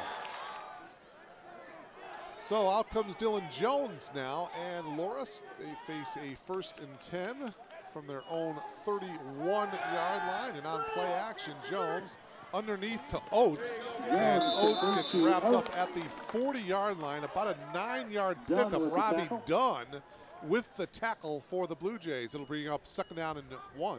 Well, the offensive coaching staff for the Dewhawks have got to take the leash off of this thing. They're going to have to put the ball down the field here a little bit as we're knocking on the door of the 4th quarter, down 21-3. Loris working out of the I formation now. Jones under center on 2nd and short. And this is Carrier. Carrier with the ball. And it looks like he, well, no, he's going to be, they're going to spot it where? At the 40, so no gain, 3rd and 1. Mark, I have been very impressed with the front 7 of the Blue Jays tonight. Perhaps a weak spot in the defense last year. Gave up a lot of yards, gashed a lot in the running game, but Chris Reed, Newsom, and Charlie Roberts and the gang, they've all been pretty stout tonight. Nick Spracklin, big number 90 out there. Half a minute remaining in the 3rd quarter. Dewhawks facing a 3rd and 1. Oates coming in motion. Jones is going to throw it on 3rd and 1, and a wide open man. They're going to have a 1st down and he's tackled at the 36-yard line. Great design on this play. Take a look here. It's a high-low pass. They draw the corner up in the cover two, playing against the base coverage of the Blue Jays. Marvin Carr jumps the out route. It is 3rd and 2, so you have to cover that play. They go in behind him and in front of the safety. Nice call by the Dewhawks. Smith with the reception to give the Dewhawks a first down, and again to the air. Deflected, nearly picked off by Giles. He almost had his 2nd pick of the night. Giles will make more of those plays than he'll miss. He's a special player at safety. Just missed what could have been 6 points there, turning it around. And so that's the end of the 3rd quarter. Let's take another look at it here as the 3rd quarter comes. Old 24 is going to regret this one in the film room on Sunday afternoon. Well, it was deflected by one of the Loras players, so those are tough balls to pick. But how about this 3rd quarter, Tony, as we reflect on it? The Blue Jays doing a great job coming out of the locker room and really looked well, especially offensively in that 3rd quarter. Well, you try to replicate game speed in the offseason, and the Blue Jays played a friendly against Lakeland College here at Langhorse Field a few weeks ago, and you know, they got their teeth cut a little bit in that game, but you know, this is live action. This is the college football season, game 1, so there's certainly some things to work out. But this second half, if this is the identity of the Blue Jays, I like what I'm seeing. The energy is up. The defense has been good as advertised, and the offense is finally starting to find its rhythm here. Yeah, that's a good point. The defense has been played solidly throughout this entire game. A couple of touchdowns in that 3rd quarter by Elmhurst. The Blue Jays, as that pass is complete to Nate Even, and he's tackled close to about the 30-yard line, gain of 8. Well, a pressure there by Joe Adam in the defense right out of the timeout. He loves the pressures out of the timeout, right? That time he gets a one-on-one play. Evangelista keeping the receiver in front of him, sets up a 3rd and about 3. Blue Jays with 2 touchdowns in that 3rd quarter. They've opened this game up now, leading 21-3. And man-to-man coverage again for the Blue Jays. 3rd and 3. Dewhawks need to get to about the 27. Pass complete to Oates, and Oates is going to have a first down as he's tackled at the 24. They'll move the chains here as we start the 4th quarter. James Newsom, the 6'3", 220 nose guard for the Jays, was just a shoelace away here as you get a look. Jays seem to be a step or 2 slow on some of their pressures here. They've looked good bringing heat, but Jones has been able to avoid it. 1st and 10 from the 24. It's Carrier, and he's actually going to lose a yard as he's going to get brought back at the 25. 2nd and 11. Loss of 1 on the play. Opening moments of this 4th quarter. Mark Kruger along with Tony Menestra and our entire crew coming to you from Langhorst Field, the season opener, Blue Jay football. Jones to the far side. Incomplete, intended for Nate Even. And that'll bring up 3rd down. Gotta love Mark Evangelista. Jumping the route that time. He's in squat coverage and takes a chance on a short route. Almost makes the play here. Intersecting the route. Big 3rd and long. Yeah, obviously, well, not obviously, but you would think a 2-down situation here for the Dewhawks. They've had some good success with some of the boot action. See if they come back to it here. 3rd down and 11. Jones, boy, he was off balance to say the least, but he gets it off there. And that's all the way inside the 5. That's Kyle Bergquist. And it's going to be 1st and goal for Loras. Boy, just an awkward pass, Dylan Jones, but it was effective to Bergquist. Well, beating man coverage again, and the Jays have been burned in man coverage a few times here. Bergquist, the fullback, just slipping out into the flat. Big gainer for the Dewhawks. 1st and goal, spotted at the 6. Jones goes back to the gun. Carrier right behind him. He's the lone setback. He gets the call. Cuts it to the outside, and Carrier is in. 6-yard touchdown run by Nate Carrier, and Loras' first touchdown of the game. Well, the outside defender on that play lost contain. The little dip inside and the shoulder move. Carrier bounced it outside, and no Jays are there to make the stop. Nice little piece of running by the Dewhawks. Oswald in for the extra point attempt here for Loris. He had a 30-yard field goal in the first quarter. And the extra point here is no good as he pulls it to the left. So the score now 21-9 in favor of the Blue Jays with exactly 13 minutes remaining. Well, no one's put this game on cruise control quite yet. Still quite a bit of time left in the fourth. A two-score game now. Blue Jays still certainly in control as you get a look at the running game. It's that power play. Marvin Carr gets washed down inside, and the tailback's able to get to the edge. Let's get another angle here. So we'll see what Joe Camilleri and the offense have for a response here. They've been moving the ball in chunks down the field. Oswald will tee it up here for Loris. Back deep, Joe Sanfilippo and Chase Hamby for the Blue Jays. And it'll be interesting to see the Blue Jay offense. Boy, they looked rather sharp in that third quarter. As you mentioned, Tony, hopefully that can continue here in this fourth quarter. Been pretty impressed with Camilleri, the junior. He's played with poise. Yes. You know, you harken back to 2008 and Joe Furco, 2009 and Joe Furco's first year, and there were some shaky moments in his first few games, but you see what he became, and quickly into his second, third, fourth, and into the conference season, he gained confidence. I think we'll see the same out of number 12. Here's Hamby from his own 6. Across the 20 as he gathers speed, as he gets all the way up to the 30-yard line, a 24-yard return by Hamby. First and 10 Blue Jays from their own 30. Yeah, here's Loris coming back. The big play there was on third down, the high-low play, and then the little flat shot to the fullback, setting up the big touchdown play here. First and 10 Elmhurst from its own 30.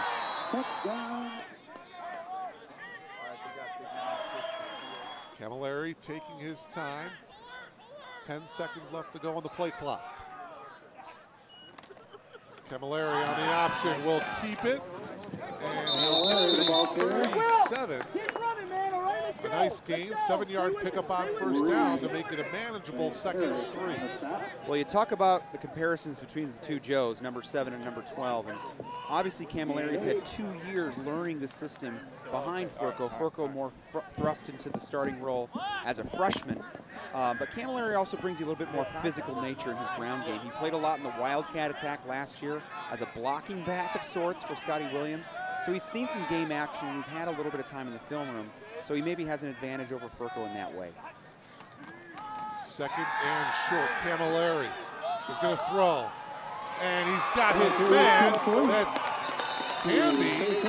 Tackled at the 36. A first down for the Blue Jays and another nice play by Camilleri. Well, a lot of folks are asking who's going to catch the football for the Blue Jays. And here's Chase Hamby tonight with some big plays in one-on-one coverage. First losing Corey Tunn a year ago. Sure. It'll be a group effort in the passing game, I believe. They'll spread it out quite a bit. Looks like Kaspers is quite a target, and Gabriel is always a threat as well. From the 35 of Loris. First and 10 for Camilleri and the Blue Jays. 2 wideouts on top. This is Williams, the ball carrier. Williams has an opening as he spins close to the 20-yard line. 14-yard pickup and another first down. And you talk about the repetitive pounding the ground game takes. It's a toll. It's over time as you take a look at the inside zone running game here, and Logan Mosier pinning back his man. And Adam Connors plowing out a lane for Williams. And it's that cumulative effect of the running game that really comes into play late in games. First and 10, Blue Jays from the 21. Camilleri with 2 wide receivers to his left. Look at this. To Williams. He's going to bounce it out. Look at this. And Williams looking to the end zone. He's not going to get there, though. But nevertheless, a fine run by Josh Williams. It's going to be first and goal. I'm going to tell you right now, new O-line coach Mike Heffernan is going to love this in the film room as he gets a look at Adam Smith and his right guard and his center plowing down lanes for Josh Williams. And right now, Loris is on roller skates. Got knocked out at the 6. First and goal at the 6. And Tony, boy, you mentioned just wearing him out. Well, you see the body language, Mark. The hands on the hips is clearly evident on the Loris defensive side of the football. No question. Camilleri now looking over the defense, taking his time out of the gun. Williams right behind him. First and goal from the 6. The give is to Josh. He's going to cut back and he's going to get in, I believe. Flag on the far side. Looking for the signal. I haven't seen the touchdown signal yet when you mentioned a flag. The initial indication is a false start against Elmhurst. Illegal formation by the offense. Illegal formation as we take a look at the end there. Did he get across the line? Boy, I thought he did on forward progress there. It's kind of a tough angle. But nevertheless, it's a penalty against the Blue Jays, and they'll get pushed back 5. All the way to the 11. They've really been their own worst enemy here in the second half. They've been unstoppable otherwise. Loris has not had an answer for the ground game. But it's the 5-yard pre-snap penalties that have really slowed this thing down a little bit. Yes. They've managed to come out okay. So we'll see what happens here on a 1st and long. First and goal at the 11. Again, Williams is the lone setback. Camilleri's going to the air. Looking across the middle. Pass is complete. And he's going to be tackled at the 1, I believe. Number 84. Spencer Frisbee, his first action tonight. Yes, Spencer with his first reception. Here's another look at it. Great patience by Joe Camilleri, holding in the pocket, the offensive line, sturdy in front of him. Setting up a short one here. 10-yard reception for Spencer. That brings up 2nd and goal at the 1. See if we can get number 5. I was just thinking about that. Camilleri out of the gun. Williams right behind him. The give is to Williams. Touchdown. Good call, Tony. 1 yard touchdown run by Josh Williams. Well, it took a couple of quarters, but this relentless ground attack by the Blue Jays has taken its toll officially here. The Loris defense has no answer for the ground game of the Blue Jays. And that's something that Josh's brother Scotty did so well. I mean, 3rd and 4th quarter, he would just wear out defenses. Yep. And it seemed like he would just get stronger and stronger as the game went on. Thomas now for the extra point. 27-9 right now in favor of the Blue Jays, looking for point number 28. And the extra point is perfect to make it indeed 28-9 in favor of the Blue Jays. Well, Mark, I don't know if anyone in the D3 world is going to mistake Loris for a top-tier CCIW team, but this is certainly a good test for the offense to get their confidence built here in the first game, to move things through. As they move through the season, they're going to need that confidence moving forward. Yes. A lot of new starters, a lot of new faces as they come and they gel together here in 2013. This is just what the doctor ordered. Well, I like the way that they came out in the second half. Yep. I mean, you know, they had the 1 touchdown in the first half, but 3 second-half touchdowns, and offensively, to me, they looked so much better in the second half. Well, with a young team and untested players, it's all about confidence. So much of football is a mental game, and the confidence you come in, not just between the lines and the physical nature of the game, the X's and O's, but what's inside the helmet.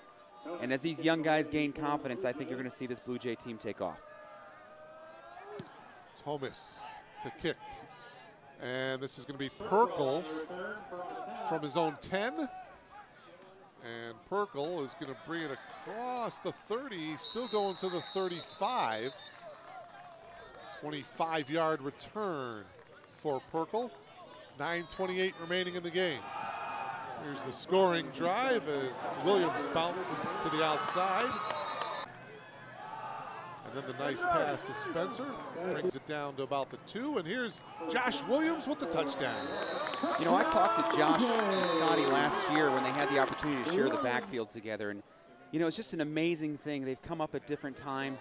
They've been stars in their respective middle schools and Pop Warner leagues and high schools at different times. And to share the field was really something special with his younger brother. And I just know that Josh really relishes that moment. Now it's his time to shine. Dylan Jones going back to work. He throws and fires and completes to Brendan Oates. And Oates is brought down at the 46. Just enough for a first down on the 10-yard pickup. Yeah, it's nice to know if you're Josh Williams, you can go home and get some advice from your older brother. Sure, some pretty competitive backyard games at the Williams household at Thanksgiving. You know? Yeah, those guys growing up. A couple of battles between those two. Get there. Jones breaks out of it, and he's going to tuck it under and just go to a knee, so to speak, as he dives to the 46, back to the line of scrimmage, no gain. Well, a few chippy peel-back shots by the Loras offensive line there. You worry at this point in the game, you don't want any silliness out there. Second and 10 now as the clock continues to run. You see the clock on the lower right-hand part of your screen. 28-9 in favor of Elmhurst. Lorehocs, the Dewhawks love this 3-by-1 formation into the field and to come back to the short side. Jones under pressure again, and he's going to get it.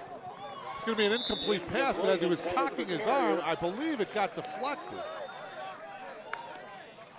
I'm going to tell you, Coach Adam is not afraid to dial it up. That time it's George DeMaria, the middle linebacker, wreaking havoc there in the backfield. Take another look, and yeah, there you see it. DeMaria. DeMaria, the leading tackler coming back from a season ago, really undersized at 5'11", 205, and I think 5'11" is pretty generous for George, but he has a real nose for the football. Solid player. That's going to bring up a 3rd down and 10 situation here for the Dewhawks from their own 46. More pressure. Jones, boy, 3rd play in a row. Jones is under some heavy pressure, and he throws that incomplete in front of the hands of actually Robbie Dunn of Elmhurst. It'll bring up 4th and 10.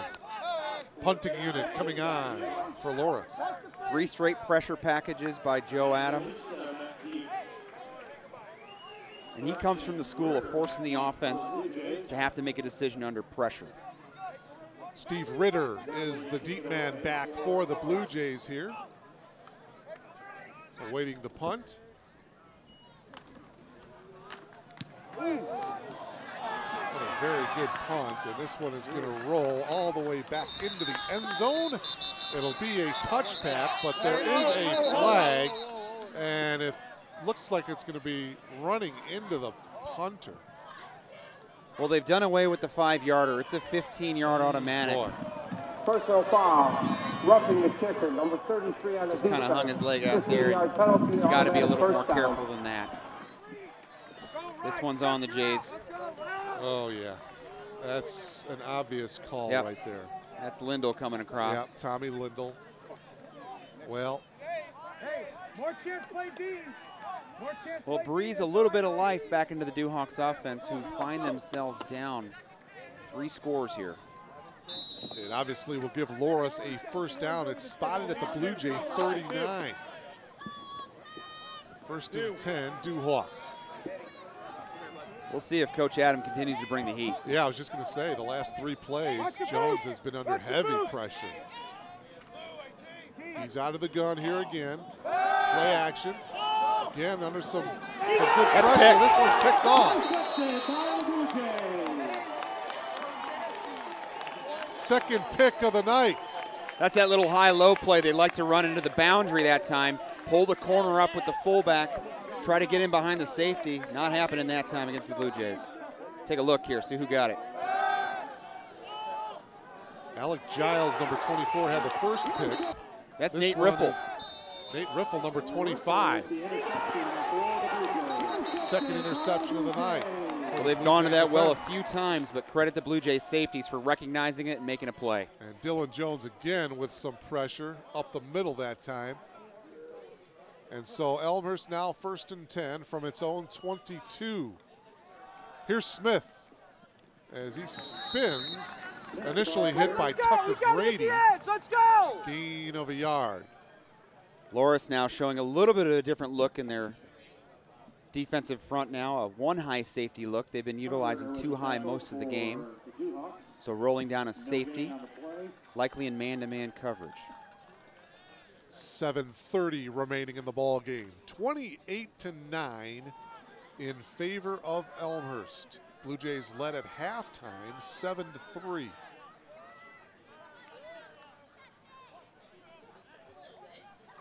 Second down, 10 yards to go. Camilleri, the screen pass to Smith. He's got some blocking ahead to the 40 and shoved out of bounds at the 45. It's going to be a first down for the Blue Jays. I like that play. Yep. And then caught the Loras defense in man-to-man coverage that time. And yes. Tommy Lindell with a pretty good block on the outside. We'll see if we catch it here in the replay. Just the tail end of it, but a good little burst by Smith on that play. Smith has come up with some plays here tonight. I love Coach Derrickson forcing Loras to play honest football here, using the short passing game to keep the safeties off the line of scrimmage. First and 10, Elmhurst from its own 44-yard line. Camilleri handing it off to Smith. He'll run the ball this time. He's got some room. He's looking for, look at the speed. Oh, but he's stripped up from behind. Oh my, he would have had 6. Grant Meyer just caught the last cleat on the bottom of the shoe here. Just barely, look at this. Oh, what a great run there by Tyler Smith. 38-yard rush by Tyler Smith. And the boys in blue are starting to roll up some big-time rushing yardage, back to the identity that we recognize from 2012. Yeah, over 400 yards last year against Loras College. They're in the red zone here, first and 10 from the 18. It's Smith again. He doesn't get a breather. He may have gotten a yard. Tucker Brady and Logan Keel combining on the stop for Loras. Well, the Blue Jays can run a bevy of backs at you. Now Evan Lesky into the game. We've seen quite a different range of styles and power and speed and elusiveness, so they have quite a bit at their disposal in the backfield. Now riding Tyler Smith. 5.5 minutes remaining in this one. Second down and 9 for Elmhurst from the 17. There's the pitch. Coming here to the near side and getting shoved. Did he stay in bounds? So that's the natural progression off of the veer game we've seen quite a bit of tonight. So it's pull it off the veer back and the quick pitch on the edge. Little one-on-one play, force a safety to make a play in space. Nice little gainer for the Blue Jays. Smith was knocked out of bounds, so the clock stops with 5:18 remaining. Brings up third down and 2 as the ball is spotted right at the 10. Josh Williams back into the game. He's the lone setback. Camilleri handing it off to Josh. Josh cutting it back as he gets tackled inside the 5 to the 4. Tucker Brady with the tackle. It's going to be first and goal here for the Blue Jays inside the 5. They actually spotted at the 4. First and goal for Elmhurst at the 4. The beauty of the offense that Coach Derrickson and formerly Coach Lester has implemented here at Elmhurst is its simplicity. It's inside zone all day. There's a few wrinkles they'll run off of it with the veer look and the option pitch. But the real baseline of what they do here is off the zone running game.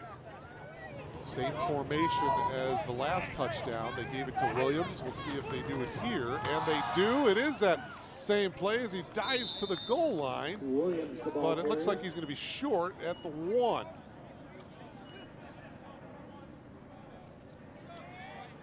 Well, Mark, encouraging finish to the game here. Yes, I have been impressed, especially in the second half. Certainly you take the first half and you learn from it and you move forward. Well, I think the one thing that Joe Adam, though, wants definitely to clean up is the penalties. Sure. The unforced penalties, if you will. Those will be tough to overcome in the heart of the CCIW schedule, that's for sure. You certainly can't do that against CCIW teams. Williams, initial hit by Harridge. Williams, the ball carrier. Did he get in, though? And looks like he did not. Pretty good angle by our cameraman there. Yes. Take a look. Harridge, number 44, with the initial hit. I thought maybe he bounced off and got in, but he did not. That's good camera work there. Didn't get in. 4th and goal. Well, Williams runs with such power and authority. You got to think they'll put it in his belly one more time. You would think. Let's see here. 4th. I'll check that. 3rd now. 3rd and goal. 3 minutes remaining. One more time for number 5, huh? Yeah, why not? Camilleri indeed hands it off to Williams, looking for the right corner, and he's in. Touchdown. Second touchdown of the night for Josh Williams. 34-9 Elmhurst. Well, just when the folks in Naperville and Wheaton and Bloomington and Rock Island thought they were done dealing with Williams, here comes his brother, number 5. And Josh Williams, if he can stay healthy this year, is going to be a very powerful weapon for the Blue Jay ground game. Yes.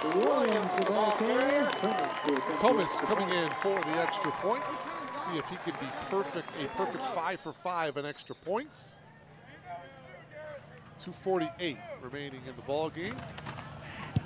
And it is indeed perfect. He is 5 for 5 in extra points, 35-9 in favor of Elmhurst. Loris 9. Very impressed with the offensive line in the second half in terms of execution. Some of the mental mistakes. Well, another look at the touchdown. Some of the mental mistakes have been lingering here throughout the game, so have to clean that up. And as you said, the defense has been solid throughout the entire game. Sure has, yeah. Special teams came up with some nice plays as well. Pretty good look in the return game. I like the coverage units, both the kickoff and the punt coverage units. You know David Thomas is going to give you a pretty good leg, so a really well-rounded attack here for the Blue Jays. And we'll see if they can just finish strong here. The final 2:48 remaining. Their most difficult opponent tonight has been themselves. A lot of the self-inflicted injuries, or I'm sorry, penalties. Thomas to kick it away. And it looks like it's going to be Perkle from zone 8. Across the 20, 25, and looks like he's tackled there at the 30-yard line. 2:40 remaining in the ball game. Taking a look at some of the plays on that last scoring drive for the Blue Jays. The riffle interception that got it going, and here's Smith. Yeah, he's had some nice plays on that drive. For the Duhawks at their 30-yard line. Coming right at you. Yep. Tyler Smith. They'll grind you now, Mark. I mean, these backs and this offensive line are going to get after you.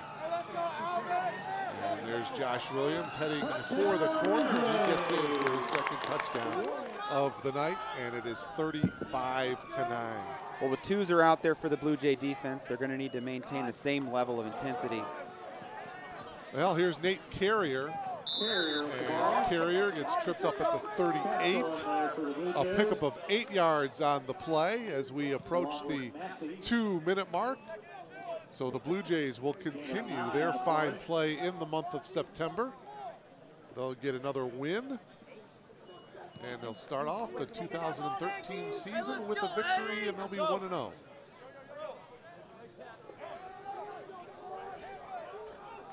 Second down and a yard here for Jones and the Duhawks. Jones handing it off to Carrier. He'll have the first down as he crosses the 45 to the 46. 7-yard pickup and a first down for Loris. Well, these are important snaps for the youngsters and the 2s and the 3s for the Blue Jays. Yes. Inevitably, over the course of a long CCIW season, your top 11 on defense are not going to make it through all 10 games. So there are some folks out there on the field right now that are going to need to make impact plays in big games later in this season. First and goal, or I should say first and 10 from the 45. About a 2-yard pickup to the 47. Willis, the ball carrier. Willis, the ball carrier. One big difference, Mark, I think last year to this year is the depth of the defensive line. Last year you saw Justin Phipps, the nose guard, go out early. They had a few guys in the offseason kind of move away from the program, and you're working with some pretty thin levels of depth along the defensive line. The Jays this year can run 6-7 guys at you across the front 3. Danny Willis with the carry that last play. Jones going to the far side. He's got his man. That's Nate Even with the completion. And he's knocked out inside the 30. They're going to spot it at the 25. And that's the sweet spot in the cover two if you're the Loras offense. In front of the corner, behind the corner, in front of the safety. The corner has to close that window a little bit tighter and allow the safety to get off the hash. He spotted actually back at the 26. Good test here for this second unit on this defensive side. Keep him out of the end zone here. Got to strap it down. Under a minute to go. 1st and 10, deflected at the line. Oh, nearly picked off. But it harmlessly is an incomplete pass, and it'll be 2nd and 10. Well, just a cookie in the lap there of a defensive lineman. You don't get those opportunities every afternoon. Take a look. Ball goes straight up, and then it's anybody's ball. Broken up at the line. 2nd and 10, Duhawks from the 26 of the Blue Jays. 51 seconds remaining in the game. Jones looking to his right, fires, and the pass is complete to Even as he catches it right at the 20-yard line, a 6-yard pickup. Clock continues to run here, 2nd down and about 4. Good little jump there by Jake Paulicki, the corner, just not able to get there in time. Jones had some fire on that ball that time. 2nd down, Jones, incomplete. That's Alvin Chikungo there, my man from Miami, looking to make a play. 22 seconds remaining. But you're right, Mark, this is a really good test for these twos here. Loras still with their first string offense out there, really testing the back end of this defense. 4th down, 4 yards to go. Need to get to the 16 to pick up a 1st down. Jones eludes. Nope. And it's going to be short, incomplete. The Blue Jays will get the ball over on downs. And I'm pretty sure Joe Camilleri may just take a knee. And the clock will wind down. 15 seconds left to go in the game. Well, it took about a half, but I think the Blue Jays really settled into their identity in the second half. Really Joe Adam era begins successfully with a victory. Big congratulations as you see Coach Adam there. Look at the smile at Coach Adam. And it's been a while. I got to tell you, Mark, it couldn't have happened to a greater guy. Oh, man, no doubt. No question.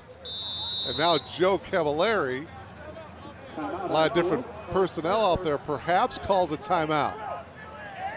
I'm not sure why. All he had to do is take a knee. Yeah. This game's over. You want some more airtime. Josh Williams coming back into the game. Well, we won't visit with you again here on Blue Jay TV or through the stream until homecoming in North Central. Yeah. The Cardinals will come calling in the first CCIW game of the year at the end of September. Hey, by the way, Mr. Menestra, congratulations. I understand there's a new addition to the family. There is. You want to fill us in as Camilleri takes the knee as we wind this one down? Yeah, brought a young Blue Jay into the world, young Alexandra. I've already got her Blue Jay onesie. There you go. She knows the fight song, and her first word will be Elmhurst. So. Well, there you go. As the clock winds down, your final score. The Elmhurst College Blue Jays 35, the Duhawks of Loras College 9. It's the season opener for the Elmhurst College Blue Jays, and it is a happy one here from Langhorse Field. And Tony, just some final thoughts on the ball game here tonight. Hey, some good, some bad, but it's a first game, right? That's right. What I really love is the defense showed up, and the offense really got into a groove. Some mistakes, some things to clean up, certainly with the penalties. Yes. But I think there's more good than bad to take away here. Certainly not the competition at the level you're going to find in Week 4 and Week 5 of this coming season, but I think a good start. Well, folks, that'll do it from Langhorst Field here tonight. I want to thank my partner, Tony Menestra, and our fine production staff tonight, our director, Rich Forsman, our producer, Jeannie Urich, and our entire crew. Once again, your final score from Langhorst Field as they ring the bell here in Elmhurst. The Blue Jays victorious 35-9. So until next time, I'm Mark Kruger So long, everybody.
Hi, I'm John Quigley, President and CEO of the Elmhurst Chamber of Commerce and Industry. In these challenging economic times, it's imperative that our residents and businesses band together to not only shop Elmhurst, but buy Elmhurst whenever possible. We have great stores in our city center, Spring Road, Butterfield Road, York and Villette Streets, St. Charles and Route 83, North Avenue and Lake Street, along North York and even Grand Avenue. I ask for your help. Let's keep our tax dollars in Elmhurst. Making the world a better place is an intricate puzzle. And piece by piece, the women and men of Rotary have worked hard to fight hunger, promote literacy, and move the world toward peace. But there is still much to be done, still some missing pieces. And one of those missing pieces is you.